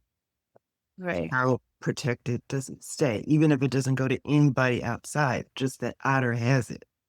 I would hope that Otter's legalese that you signed off on, when you checked the box to accept those terms, it said it was keeping it in that space. I think you're seeing where we've almost have to start thinking through the use of these tools, just instead of just, oh, that's real cool, it can now summarize my meeting. Well, hold on now, hold on. Let's think about this, right? So I think, Valerie, I want to go to your question here, but the IRS requires that minutes be made public on demand. I think that is correct, Val, but it did not say the raw minutes needed to be on demand. I think it is incumbent upon the organization to produce their public minute. Right. I had to dance with that, right? Is the right wording here, what they choose to put out in the public domain. Because the minutes that guarantee you did not get all of CPS's raw compensation in the board meeting. Right. The minutes that say discussion ensued. Or, Valerie, I was in a board meeting once and we were recording the meeting, and me and the executive assistant both looked at each other and we said, turn that off. Because you know what? There's no need to record none of this, because none of it is stuff we need to record or anything we need to have for posterity purpose. It's deliberative. So you only need to publish what has been decided. So votes and those discussions, you can just have a section with one sentence. This, we talked about this, discussion ensued. You don't necessarily need to. And literally, Valerie, that's exactly what our minutes were. A date, the people, a discussion, no resolution, end of minute. So, popped on. You got a question? That's why we don't record board meetings. Right. But getting back to that statement you made maybe about an hour ago, Steve, where you use what there's another platform, Sana, and you kept things within a controlled environment. Do you do that with your minutes? Is that one way you can? It is one way, yes. So I think it is incumbent, and I think we see it probably more in our for-profit space, which is why I probably lean. If we were in a for-profit sense, I'm pretty sure we would have brought controls to this process before we start. because of the protection of data, investment stuff, and other components. So I think that there are some lessons learned here, which is why I'm starting with governance before I even talked about a tool. Because at some point, I think in our space, I'm going to use this writ at large, we don't think of those necessities, control, but they are the same things that also get us in trouble. And so I think that there's a need to borrow from our for-profit partners in terms of process and other perspectives that bring in those protections up front, which is why the workbook tools that I've provided are all under the standpoint of governance up front in this session. Because without that governance, we then got wild, wild west. And just in our conversation just now, right? You can see where that can quickly get off the rail if there isn't governance brought into the process, or at least careful understanding of what the downsides are. Even if you don't have a governance posture, you probably just need to think through it. Question. Okay, you don't have any more trick questions on here, do you? No, I'll stay off my trick question. No. That was a good one. And my question to the group, anybody who knows me knows that I'd like to document my meetings and events with pictures. Is there anyone who objects to me taking a screenshot, for future reporting, say for a blog post or for social media, and having your likeness, even your name? If there's anyone who objects, just inbox me and let me know, and I'll make sure your name and likeness. For some reason, the host has blocked my beautiful face, so my video is blocked from him, it says. From him, from me. Let me check. It says you cannot start your video because it is disabled by the host. I think I turned it off earlier because their microphone was on. To just turn it off, turn it back on.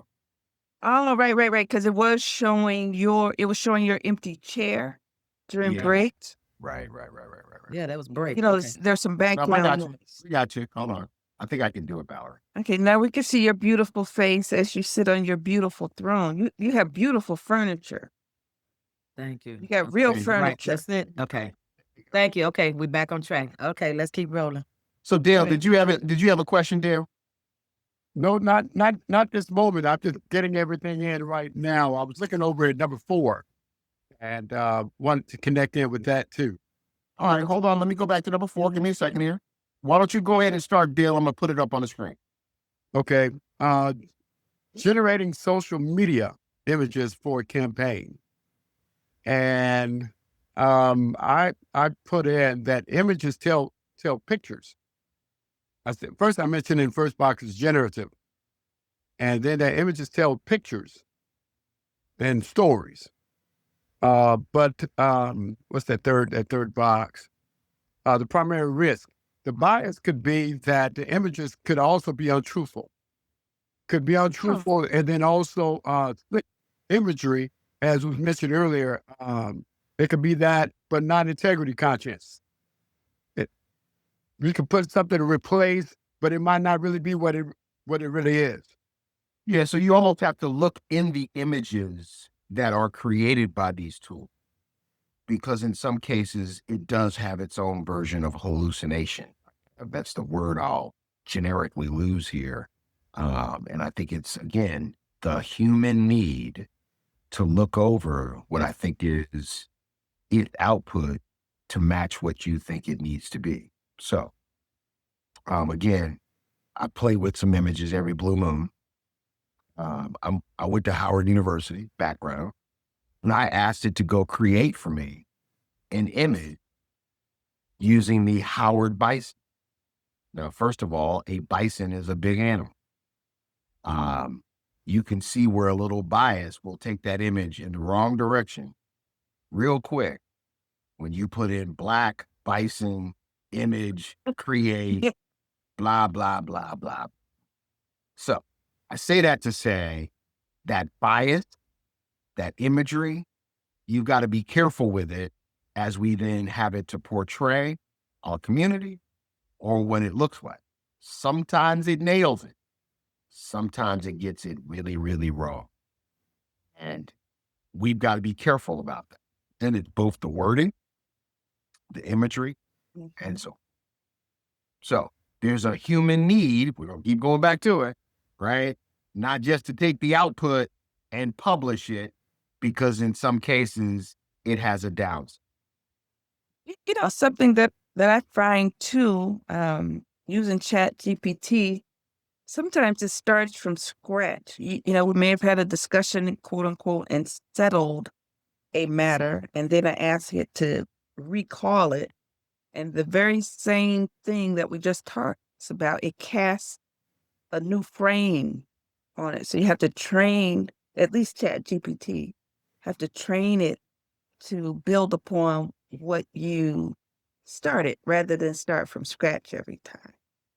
Well, so I think the other wording I've heard is it's like an eager intern. It wants to give you some more, and it wants to show you how much it knows. Oh, right. I didn't ask you that question. You do this other thing, and you want to show me something new. And so Right. Dale brought this up earlier, right? It is in this, your need to keep it on track. It is in your need. It is not an iterative tool in all cases. It will iterate with you, but I also know that it will hallucinate and go in another direction. And so in a very different way, even building this presentation, and here's something perfect because this happened more than once just this week. I often ask it, is this what you meant? And I might make a screenshot of something and then give it to it and then ask it in. I had it review slides that are in this slide deck. And it literally gave me a wonderful articulation about a completely different slide. And I asked it 3 or 4 times.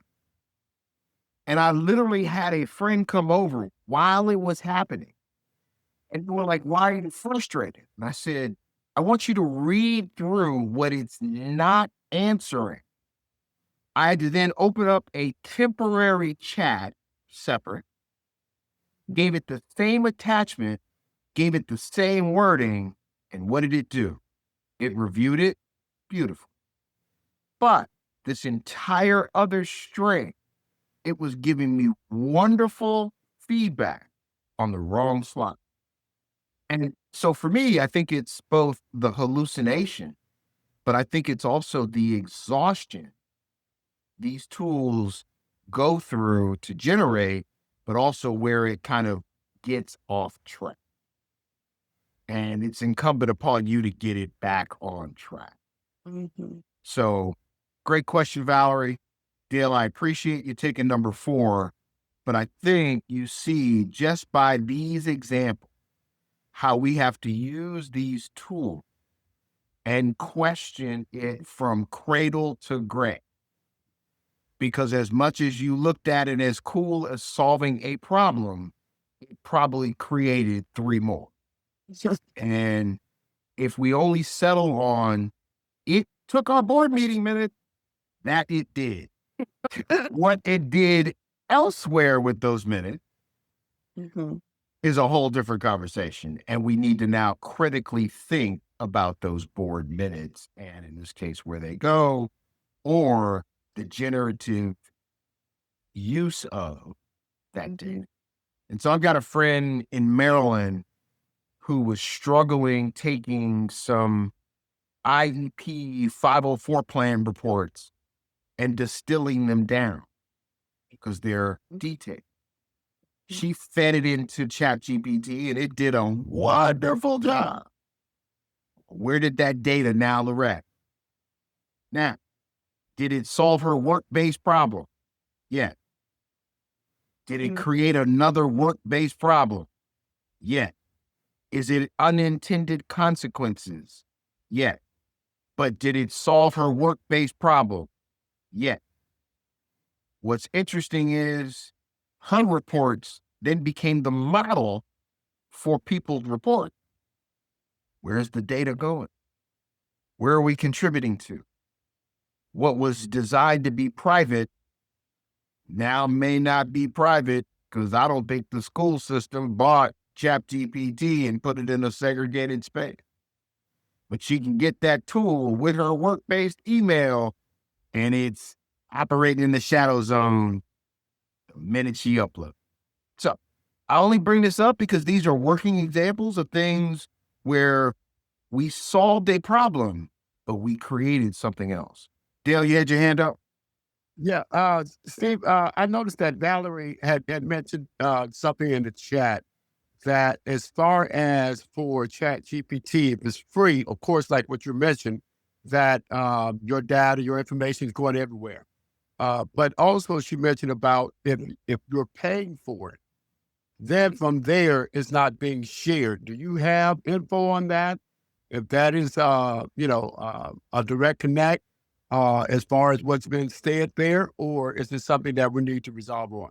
So Dale, I am not that smart.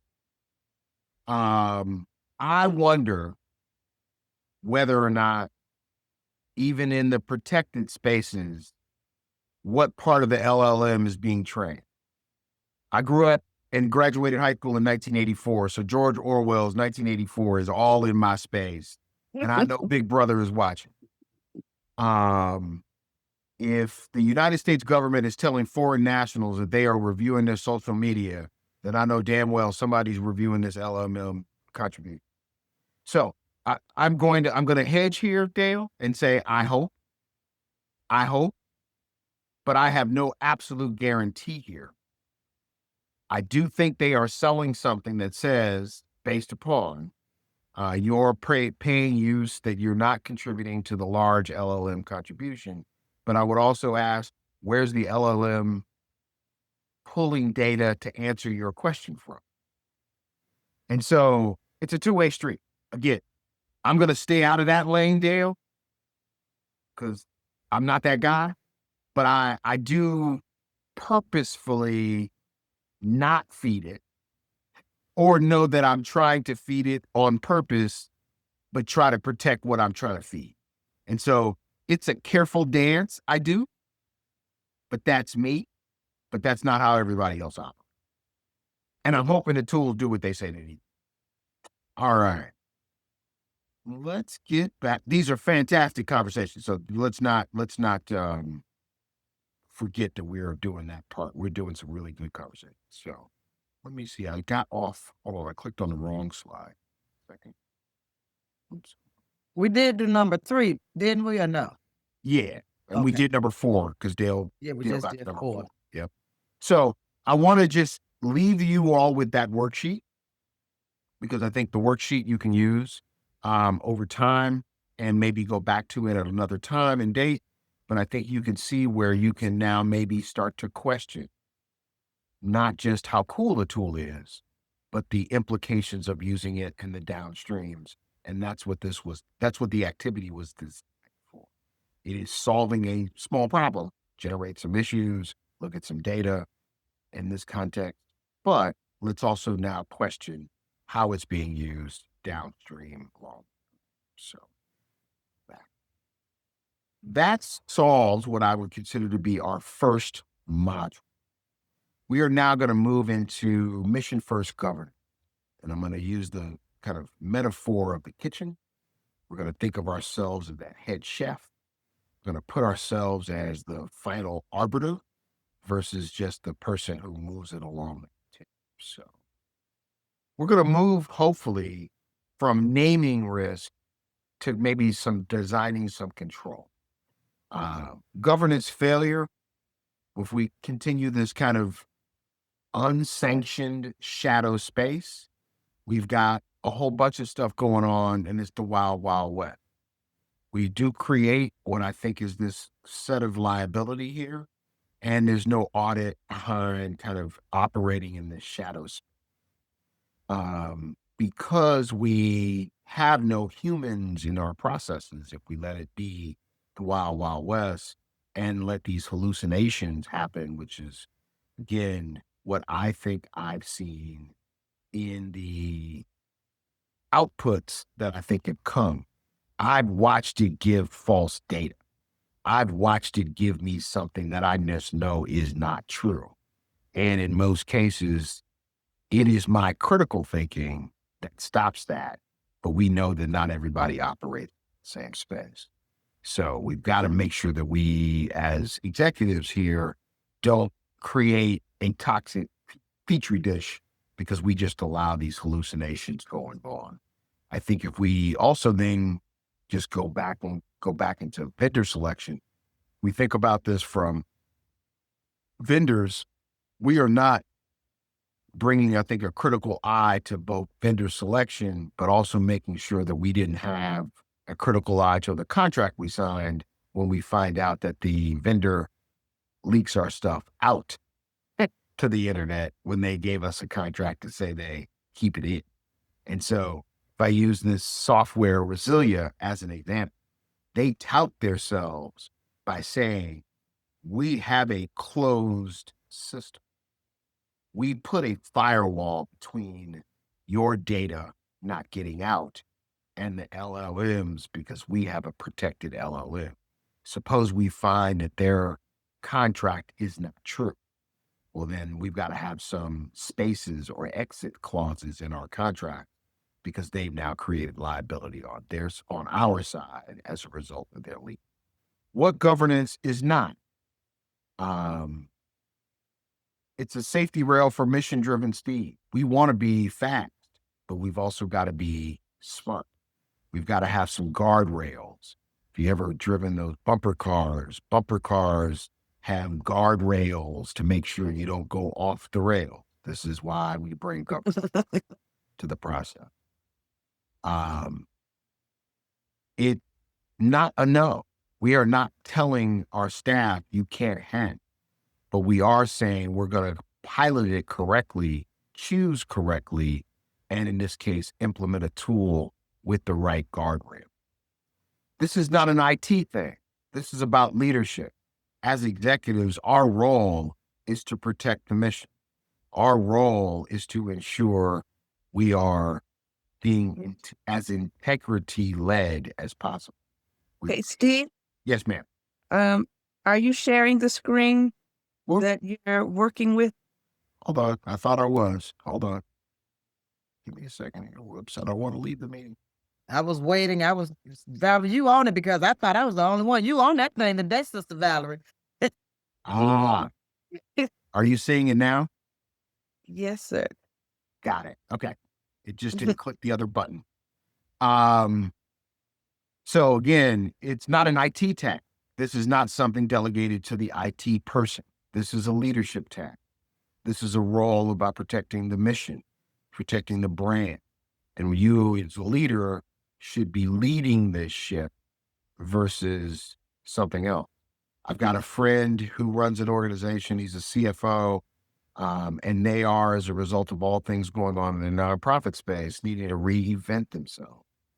As a CFO, with the help of AI, he created a new operating plan for their institution. As the CFO, he has presented it to the leadership as the CFO. He has now asked the leadership team to embrace it. I want to calibrate this because this is hilarious. He introduced this plan because they needed a plan. So as CFO, if we're going to stay in existence, here's our financial plan. He told them that he created it and vetted it with the help of AI. As the leadership team, they all admitted to him they had never used AI, personally or professionally. They have taken no leadership with his plan. He literally had to come to the executive and say, I need you to read this plan. I need you to absorb this plan. I need you to fact check this plan. I need you to own it as the leadership team and not just run it through AI. So it is generative, but it is also with human need to be involved, and in this case, operational. So I don't want to leave us with this place that the governance is about stopping it. It is really about meeting it and protecting. Lastly, it's not a pause. We create later on this kind of 90-day, 1-day review because we're about scaling. So I want to mention this governance because it is not about saying no. It is really about ensuring we bring and name the risk and then bring in the right controls to minimize the risk. And so I want to continue to say that because the humans are the ones who do this, not the systems or the tool. Okay. Going to bring back our 3 pillars as a reminder here. We're looking at data stewardship under our first pillar. We're looking at model of accountability under our second pillar. And we're bringing back and continually reinforcing the human component in this process. And so I'm going to introduce this concept of what's called the front page test. How many of you all want to see your organization negatively reflected on the front page of the news? So why would you let these tools just do what they want to do? So I'm going to ask you to think about the front page test as you think about, implement these tools in your organization. And so in this is, again, I think all of us are seasoned enough to know what our mother told us, right? You want to make sure that what your actions are don't come back to haunt you later. That front page test is designed as you as the executive to think about these tools and their use. You don't want to go and have AI create a wonderfully looking report with hallucinated data. And then you submit that to the newspaper saying that we done something, and then somebody fact check your stuff. We are finding it in our news today that we are not fact checking the news. We are just producing things in the news. That's the demise of our news environment today. We're just producing quick blips versus really fact check. And so I would say put yourself in that space and use the front page test as your litmus test. Let me see where I'm. 1 second here. Make sure I did not. Okay. So I want to introduce this protocol around mission first governance, around defining, assessing, source, and fund. In our first box off to the left, we're going to define what is our mental model? What are we trying to, what's our conceptual map of what we want this AI system to do for us? Do we want it just to summarize reports, or do we want it to review financials? Do we want it to start to do our press releases? Where are all of our things where AI is going to come into play? We want to take step 2. What are the people and processes that are going to be affected by this and are affected around the technology? Are we building a bot to replace the human intake process? What's the downside of that? Does it speed things up? What's the process that what are we trying to do in the roles that are involved? Who has access? That's in the defined state of this process. When we look at assessing, what are the security risks inherent to choosing this type of AI? What's the public or private models that need to be looked at that we're thinking about controlling of our data? Those of us that work with kids, those of us that work with seniors, whatever that might be.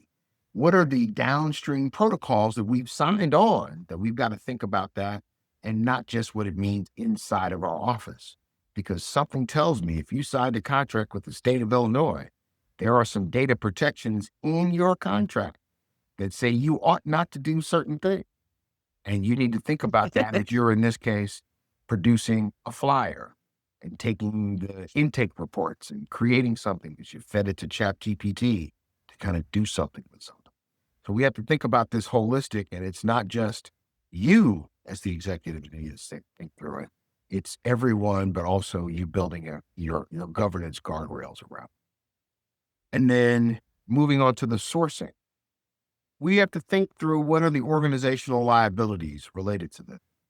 We've got to think about the mission critical threats like data poisoning or prompt injection. And so I saw some systems recently where if you asked its system a question, but your governance policy said you can't ask that question of this system, it would raise an alarm bell internally, and not just to the user who asked the question, but also to someone else so that they can see how many times staff are asking those questions. Maybe staff are asking biased questions, but you put guardrails in your governance system around protecting bias. Well, that should bring up an alert because staff is asking questions that are inappropriate. So I think this is more for more seasoned organizations, but you can see where those that aren't seasoned or don't have robust IT infrastructure, that these questions could be asked, especially if you're using these shadow systems and what that can do. So it's a bit of need to bring in protections as a whole, but also understanding that people can and will make mistakes. And sometimes you need to have the right kind of boundaries and controls around. And then the last step here is about finalizing, but then putting in these particular controls and safeguards and making sure humans are in the overall workflow or processes and have human intervention check. So this is a bit heady. I think the space that I want to maybe think through here is the advent of the front page tab. Would you want any of the output uncontrolled to be on the front page of them? Most of us would say no. So I would ask you to think through that backwards engineering. Where do humans need to come into place? What guardrails need to be put in place to ensure we don't create some problem downstream and create a problem and put ourselves on the front page? So what does that look like? And I use the front page, but it also can be in a completely different way. You gave that report to the funder and the funder fact checked your data and found out your stuff was voluminous and wrong. That's going to put you on the front page of that funder, not the Chicago Tribune. It's a really great. But they may not be calling you back anymore in a different way. And maybe this is a succinct space to enter something here because I'm still part of the grants management committee. It has been an interesting juxtaposition building this presentation about using it. And I'm seeing posts from the funder side of the world, where there are funders who are checking to see how much AI you've used. They are limiting how much AI you should. They are telling you to, one funder posted this last 2 weeks ago to the peak grant making community, that they said they are going to ask you to disclose in your application where you used AI and to what extent you used AI in what paragraph. Wow. So, as much as these tools are free and out there to use, there's somebody else using it in a different light. There is a funder here who, unbeknownst to this organization, gave them their financial, and that funder took their financials and ran them through their AI risk model. What? Hear me out. Ran it through their AI risk model, denied their funding because they are, quote, high risk according to their model. I'm going to say this generically because they are a transitional jobs program. I'm pretty sure, based on what I think I know the people who I see on my Zoom screen, you and I already know that a transitional jobs program operates on thin margin and is probably risky right off the bat. And I haven't looked at one financial, but I just look at the structure of their organization because of the work they do. So the fact that an organization had their financials run through a risk model and came back risky, you would already know is a risky proposition to begin with, and then denied, says, just think of it.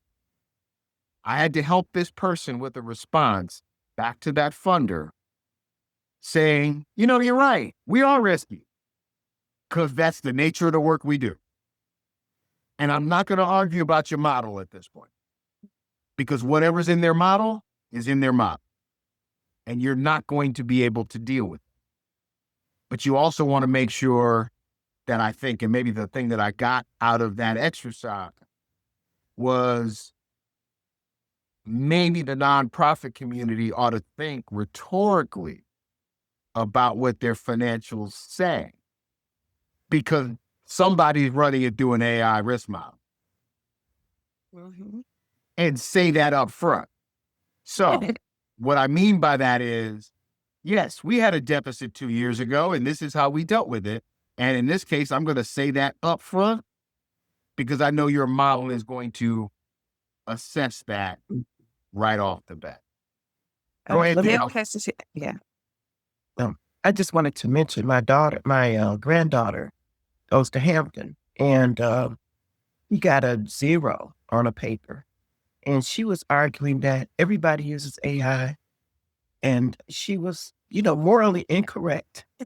But she was standing her ground. The teacher put her paper through a check and said 20% AI 0. No more discussion. And my other granddaughter and I had to explain to her that it's about your integrity. If you can't use it, you can't use it, and leave it alone. And she stood so firmly on her ground, and it's what reminds me of this. That you can't get around it. It's got to be your stuff. Go ahead, Dale. You had a question. Nope, you're on mute, Dale. Okay. Mine is more of, I'm just thinking about what you just stated. And you shared just a moment ago, Steve, about as far as with us making sure that whether we're putting out by print, how we're supposed to be as people, being integrity minded. But now I hear that in the midst of discovery, that there's some disclosure issues.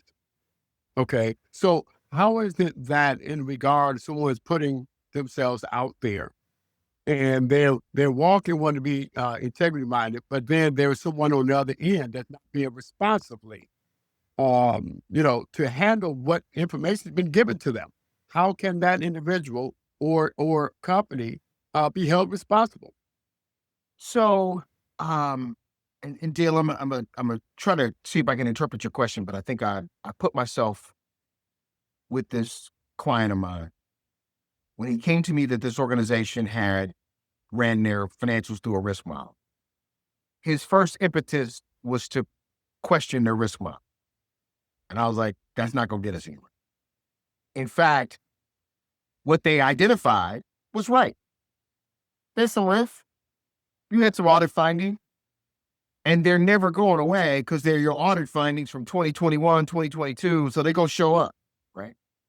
And so in a very different way, he needed to now go from being defensive to being offensive, saying, yeah, you got me, but I knew that already.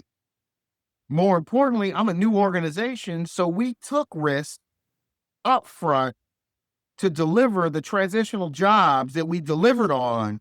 And if you're going to hold us accountable to those audit findings from 2.5, 3 years ago that really don't show and demonstrate and align to our work today, I'll take your L, but you're going to see me back in 6 months.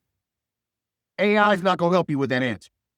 Right. And that's Steve, too. I mean, by definition, those audit findings, there's a reason why they call it a management letter, right? They're meant to guide you and give you some insights as to how you can improve. They're not necessarily an indictment, I guess depending on the organization, but by and large, they're not an indictment on your integrity, but it's just giving you a snapshot at a moment in advice. time.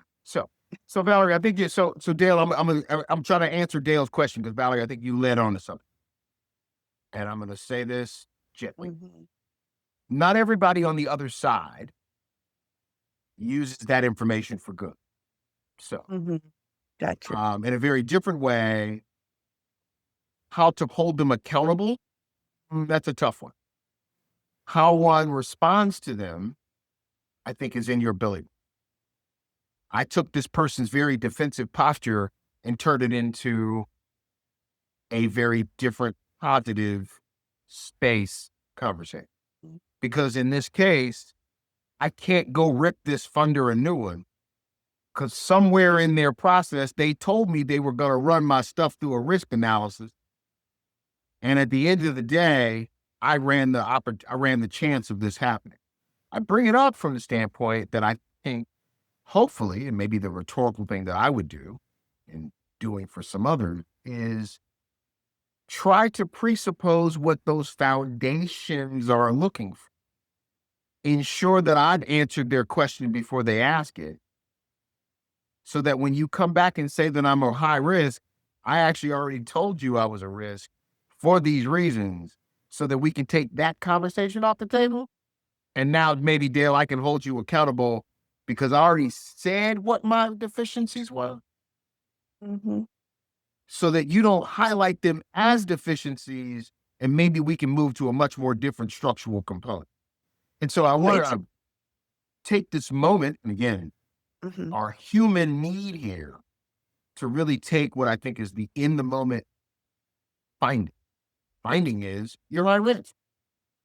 Got it. If I had said that up front, like, hey, here's our financials. We know that over these 2 years, we had these issues. We've made these audit corrections. We've kind of got ahead of this. You're in a very different offensive posture than you are in a defensive posture, because they're going to run these things through these AI financial tools, and Mhm. it's happening in ways that you don't even know. So Right. just know that if you are an organization and you file your 990, it's in structured data. Because it's in structured data, there can be structured calculation, and they can spit those out in about 32 seconds. And guess what? Somebody's doing that every day, all day, and judging you well before you walked in the door. So how do we use AI? I would say use it from an offensive point of view. And in this case, do your own review so you know what they're going to say, which puts you in a different conversation. So you're not trying to hold them accountable, Dale, but in most cases, push the conversation to a different level of communication. Thank you. I like the way you say put that in the offensive, because at the end of the day, we've always been at the bottom of the totem pole, especially Black-led organizations, non-for-profits. But to come back, I like the way you said to come back, say, yeah, yeah, that's who we were maybe 2 or 3 years ago, but you need to look at me right now. So I definitely appreciate being able to have that from you today, because we're definitely looking at some things, and it's always that same stuff. You're this, you're this, you're this, you're this, and constantly having to prove ourselves even before AI. So definitely Well, use this for the offense. and so Crystal, I would even take, because again, let's putt here. I don't want to get off agenda, but I think this is important. I'm going to bet I could probably take your date and see your organization differently than you see your own organization. AI will see your data a bit differently than you may see it. And so in this, how do you use it in a generative sense to have a very different conversation about your organization? My dear friend, Dion Dawson, just launched something using something called Cosmic Crate. Cosmic Crate is tracking his data of where fruits and vegetables are going per zip code and some other stuff. I remember when I ran Fresh Moves back in the day, we could tell by data, by zip code, that we were funneling more asparagus into this zip code by this zip code, which meant I could say with confidence, I am contributing to the health outcomes in a zip code because I'm pumping more green vegetable in that zip code. I'm not changing diabetes outcomes, but I'm changing the front end input. And I would bet you data, analyzing your data differently than you would, will help you see it differently to help you have a conversation with that funder a bit differently. And so I'd imagine Dion is going to use all that data differently to further push his communications, his programming in a different way. Even in his text message conversation with me this morning, I'm pretty sure the op-ed he's going to write tomorrow about the new food pyramid Mr. Kennedy put out yesterday, I guarantee you he's going to use his data to make his point differently about that food pyramid. And that's real time this morning. So I think we can use this data, these tools to look at our organizations a bit differently and also maybe posit to our funders to look at us differently in a different way. So again, it's in that offensive point of view, not in the defensive. Dale's back on camera. You got another question. Go ahead. No, I just switched myself around in my office. Okay. Gotcha. Having all this information seen and just the fact of the matter that from what I'm hearing, the more that we're being conscientious as far as what we're bringing forth within our businesses, it's not to take it personal or anything like that, but it's to help us to become more compliant. If that's what I'm getting. That is correct. That is correct. That is correct. Sometimes it can feel so personal. I do want to go, ouch. Well, and so I think, Dale, I'm glad you brought this up because we can get back, and I'm going to get back to the handout in a second so we can stay on task because I want to make sure we stay on. It is not about taking it personal. It is really about taking this, and I think, and I'm going to use what I think all of us could start with. I have now taken the liberty with a couple different clients to take all of their organizing documents, all of their stuff, and use AI to kind of do an analysis. And I say that to say, I did an analysis on someone's bylaw, and they said, bylaws are great. They meet the state of Illinois' minimal hurdle for bylaw need. What they are missing are things like electronic voting. Even the ability to hold a Zoom meeting is not included in your bylaws, but it is something you are doing. And that is taking an offensive posture in having that tool do analysis. So in that, that's for growth. And I want to really not take that personal, but say, and I got to say this because I gave someone that analysis on his bylaw. What, you telling me I did something wrong? No, brother. No. Your stuff is not written for the 22nd century, and we're in the 22nd century.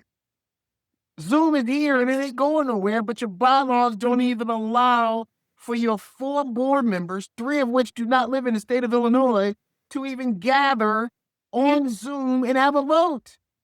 Those are your bylaws. My critique is not to be taken personal. But in this case, it helped me frame to him his area of opportunity and growth. It was his need not to take it personal. But it borrowed from what is the Cadillac example of what bylaws exist out across the internet. and said, if you want to be a Cadillac, these are the things you do, right? We all have heard about Candid, Candid being the organization and their kind of profile. They show you what it looks like to have candid A-level kind of compliance. And in a broader way, that's what we want to use these tools for, to go search, but also help us recalibrate. I am going to shift gears because we are close to a quick break, but I want to shift gears just really quickly and go back and tell you how to use your material. So there were a couple of activities we did not go over today, but we've talked about. So in your document, hopefully you can see my screen. This is the bookmarks for the handout I provided you. In it is the human in loop play. This is a play that I kind of tongue in cheek provide to you, but it's a constant reminder of you got to bring a human in your process. So I give it to you because some cases, some people need to like write it down. Some people need to convince others. I give you tools that maybe help you to write it down, but also in this case, convince others of why you need to bring it. If you're going to be doing things related to scorecarding your vendor, I've given you what I think is a vendor checklist scorecard that you can use about why you think and how you should score them as you go. Here is a vendor contract, but wording and language that I think you might need to ensure your vendor has the right protections for you in their contract or the contracts you're creating. And then lastly, one we didn't do, but we kind of talked about it, is an ethics role play. And I think we kind of touched on this in a variety of ways, but I want to kind of bring it up because I think we can think about the role of ethics in our process. Did it create an image? Yeah. Might it be the wrong image? Might it skew something incorrectly? Yeah. Might it be in a very different way? I was watching a comedian the other night, and he said something like, he was cracking jokes about the person in the audience, and he said, "You look like the Cleveland Indians mascot." I was like, wow, if that was a prompt, I could see all kinds of bias in that prompt and the wrong image coming out on the back end. Just think about your staff person making a joke, then using your image creation tool and then publishing that. Because in some cases, they might just have the ability to have the Twitter feed and they posted something they probably should. In that ethics space, I want to just bring that. So we're going to take a quick break because we want to end on time and stay on time. But I give you the handouts because they're there for your use and needs at a later date. But it's all the things that we kind of talked about in our generative conversation. We didn't use the activities, but the handouts are there for you to use at a later. So let's take, Valerie, I'm going to punt and not make it 10 minutes. We'll make it 7 minutes so we can keep on time. Because I want to keep folks on time because we have some stuff to cover before we end today. So. Okay. All right. See you all in 7 minutes. This is very petty, but I'm looking at the audience. We got a beautiful audience. Absolutely beautiful. The colors, everybody's colors and hues just really complement one another. Absolutely beautiful. Valerie, just thank you so much for even having the vision to put something like this on. I already felt I had enough on my plate, but something just kept pushing me to say, hey, I think you need to check this out. So thank you. Oh, awesome. Thank you for showing up. I know you got 50 million things to do. I don't know where you find the time. I look at your timeline, Pastor Evans, and I'm like, yet another accomplishment, yet another something you're doing So keep Yes, up the ma'am. great work. Yeah, it's just a setup that they get a chance to get around to people such as yourselves to really make an impact out here and to make a difference. And so I'm grasping whatever that I can to be able to not only bring the evaluation that I need, but also to be impactful out here because our narratives have to change, our conversations have to change. And so having things such as this can help us to be able to assure the fact of whatever the issues or problems that are out there, that we're able to bring some type of solution to it. Yes, indeed. I thank God for Stephen. I invited him to be a panelist. Every quarter or so, I'm part of a group of folks that are facilitating grant writing workshops at UIC. And we always bring panelists, expert panelists. We started out with people who are making grants, but then we said, people who are in philanthropy and play various roles. And we wanted to include him as one of our grant managers. And the question came up about AI, and he was just so thorough in his answers. I'm like, man, he's got to do a workshop, specifically on AI just for us. So you can see how well he does his research and whatnot. So he's helped me a lot just in these, couple hours we've been together. And Sherry, I see that you joined us. It's great to see you again. And Raquel, thank you so much for joining us as well. We definitely appreciate it. Valerie, thank you for the invitation and the opportunity.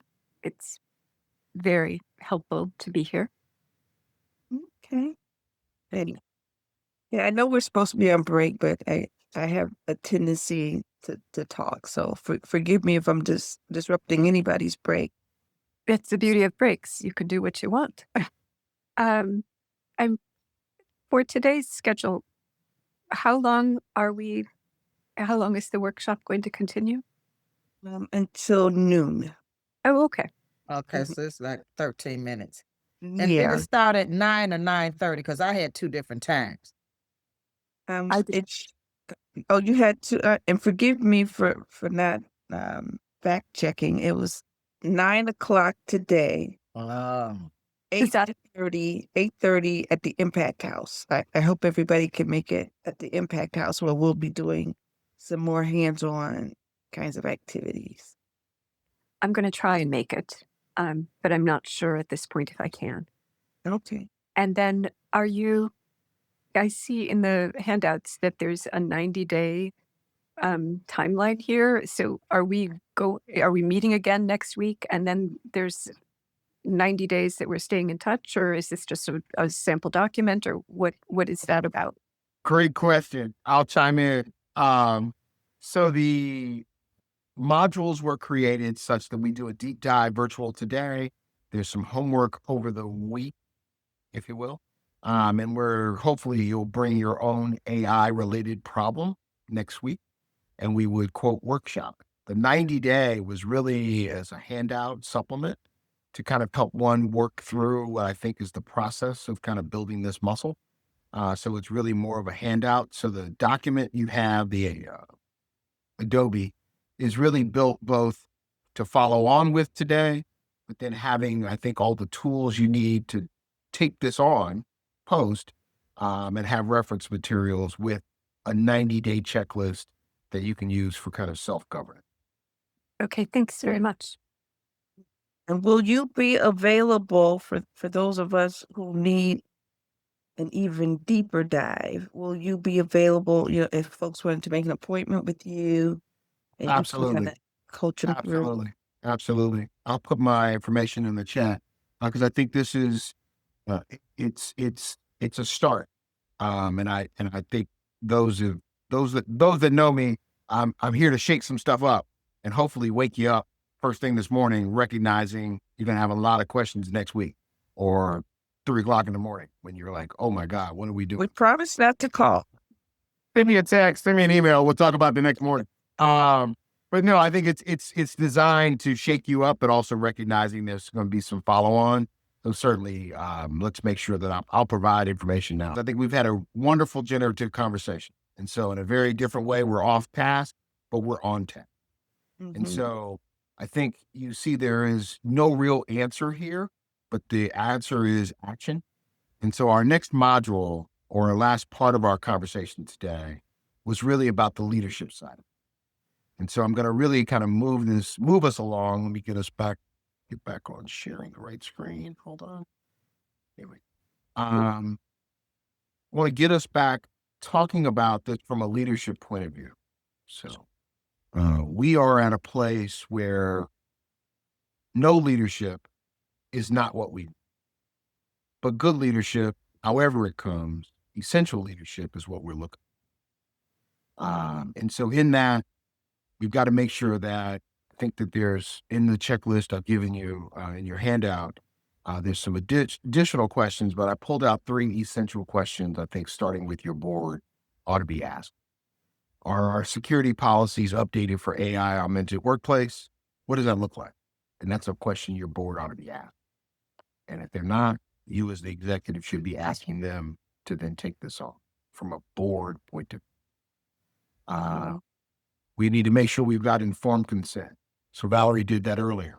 Are you all okay about taking pictures and what does that look like? And not just collecting the form, but also living that and making sure that it's followed through internally from cradle to grave. The technical fit. Is the tool inoperable with our existing mission infrastructure? So what I mean by that is, do we take in and manage private data, which means we shouldn't be going and using a free ChatGPT. So which means we need a more protected tool. If you're something that is much more generic and can probably use those tools, well, maybe that works. But then the question is, does that work long term? And so is it a short-term gap fix you're making? But maybe you ought to put it on the roadmap of something that you ought to do more formally, but ensuring you get on the roadmap buying something that in this case meets your long-term. So these all deal with and safeguard what I think are the ROI of trust, reputation, operations, and integrity for your organization.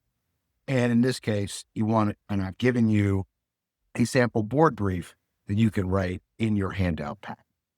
So your action for your board is giving them an executive summary. They should be dealing with the risk and mitigation of that and the strategic act. That's from the board point of view. If your board is not on board with that, your job as the executive is to kind of move that on their radar. We talked a little bit about the traffic light vendor scorecard. It's really a way for you to evaluate your AI related partners and whether or not they are bringing the right tools for your organization and not just a tool. You as the executive, you really have to now frame this back to your board in a generative way. What is it we want to pilot and why? What does it do? What are the guardrails we've placed around doing and using that AI as you're looking at this from an investment point of view? Does it save staff time? Does it help us clean up our data? Does it get us to reach milestones? Use that fiduciary check, traffic light scorecard to justify the mitigation section of this here. So again, giving you the tools in your handout, we're kind of blowing through this based on. We could go through an exercise related to if a donor's data got leaked, what does that look like? I've given you the exercise, but I think we've talked through it, at least through a couple of our examples earlier. I think you get, someone asked earlier about the 90-day action plan. This was really put in place so that you've got a roadmap, not just figuring it out and fumbling through. Is it the end all be all? No, but it is a tool that I think you can probably use to at least create your own action plan. It's probably not going to happen in 90 days, but at least this was a framework for you to kind of work. Keep going here because I want to get to the homework here. Sorry. So in your document that we've given. The homework is this. Valerie and I designed this to be on the fly. So I don't know what your AI related problem is at your office, and I'm not going to be prescriptive about what it is. I want you to kind of now take what could be an AI related issue, something that is keeping you up at night, and so forth. But I want you to think about how you have an issue, and let's workshop that issue in our in-person setting. I think in person, us collectively working through your issue or our issue will help us not just learn and solve your issue, but help us all learn from cross-learning, because someone is going to have a different data problem, AI problem, than someone else. And so it could start with how we collect data, how we review data. Maybe it's more the fact that I got a board that does not care about AI at all and doesn't want us to use it. You're the executive and you want to use it. Whatever that is, workshop using the tools that we've given you and think about how you bring your AI related thing to the table this week. And if Bring your AI game. there you go. There you go. There you go. And so I think Valerie and I joked that this was almost like BYOB. And when you can bring your bottle to a restaurant, I'm going to have you to bring your own AI problem to our workshop, and we're going to figure out how to figure it out for you. And so even if we have to have some follow-on, please do. But in this case, it was designed so that we go on this learning journey together. Big picture. As we conclude today, this was heady because the issue is heady. We started off with someone, I think it was Diane, mentioning human. I think we brought that through all of what we talked about, that this is not losing human, but in this case, the role of humans in this entire process. Deciding both on the governance side, but reviewing its out and making sure that humans are part of the value chain and not just producing something. So this was designed to hopefully wake you up. It was designed to show you that we are recentering ourselves as we both look at our community, our boards, our funders, and taking on what I think is this additional thing, AI, and making sure that we're delivering on behalf of our constituencies, but also protecting what I think is what they've entrusted us to protect. Lastly, we're going to go toward tool evaluation next time. We're going to talk a little bit more about the 90-day roadmap, and then we're going to talk about investment committee pitch, a funder dashboard, and some 90-day view, and that's a preview of next session. Lastly, I have a slide at the end. You may not think about it, but you've actually covered all these topics. Oh, wow. And in covering these topics, we didn't touch them, but we've touched them. You have handouts that help you subordinate them. But I think you see we've touched most of this throughout our conversation. And so I appreciate you all both chiming in, asking questions, throwing in comments and commentary, but also absorbing what I think is something that is a bit heady, but necessary for us to manage in what I consider to be the next generation of the workplace for the nonprofits. And so this is not a tool we can ignore, but it's a tool we've got to embrace. But we're also going to be fighting uphill, downhill, and around the corner with the use of the tool. Because some people will want you to use it, other people will tell you not. But in most cases, you need to have your data stewardship lens, your governance lens, your bias mitigation on as you go through this process inside your organization, regardless of what's happening outside the work. So, Valerie, I appreciate the time today. I appreciate all of you all both contributing, joining in, listening to this heady, thick topic, and hopefully I got you done on time. Wow. There it is. You go ahead. I'm so glad you didn't rely on me. Well, we would have been here. I would have been asking all kinds of questions. But I want to say thank you so much, Steve. That was very serious question that we all need to be mindful of. It was Pierre's question. Pierre, I'll let you ask that verbally. I see you typed it, but I think it's worth having an audible on this. And if Yes. I use if I use audible in a way that's inconsistent with football, forgive me. I only watch it when the Bears are in the Super Bowl. Yes, my question. You ain't been watching TV for a long time. Right. So, Steve, you have offered an amazing presentation, but tons of material. And so my question just had to do with, how do you want us to respect the fact that this is your proprietary material and not just send it all over the place? No, And no, that no, there's Peter, it's great. exercises. Well, there's exercises, but help us understand No, how to so I think Peter, share or not. let me reveal something because I think this is even more funny. So Valerie and I have been at this thing since probably August, building this concept. And we've been going through iteration. While fact checking my own presentation, you will notice there is a 12-page document in your handout. That document is literally my presentation that was put out by another organization to kind of capture this in a 12-page document with a lot of dense material that most people are not going to read. But I found it yesterday. And what it said was share and share generously. Because in a very different way, this is not about peers' individual competitive advantage, at least my point of view.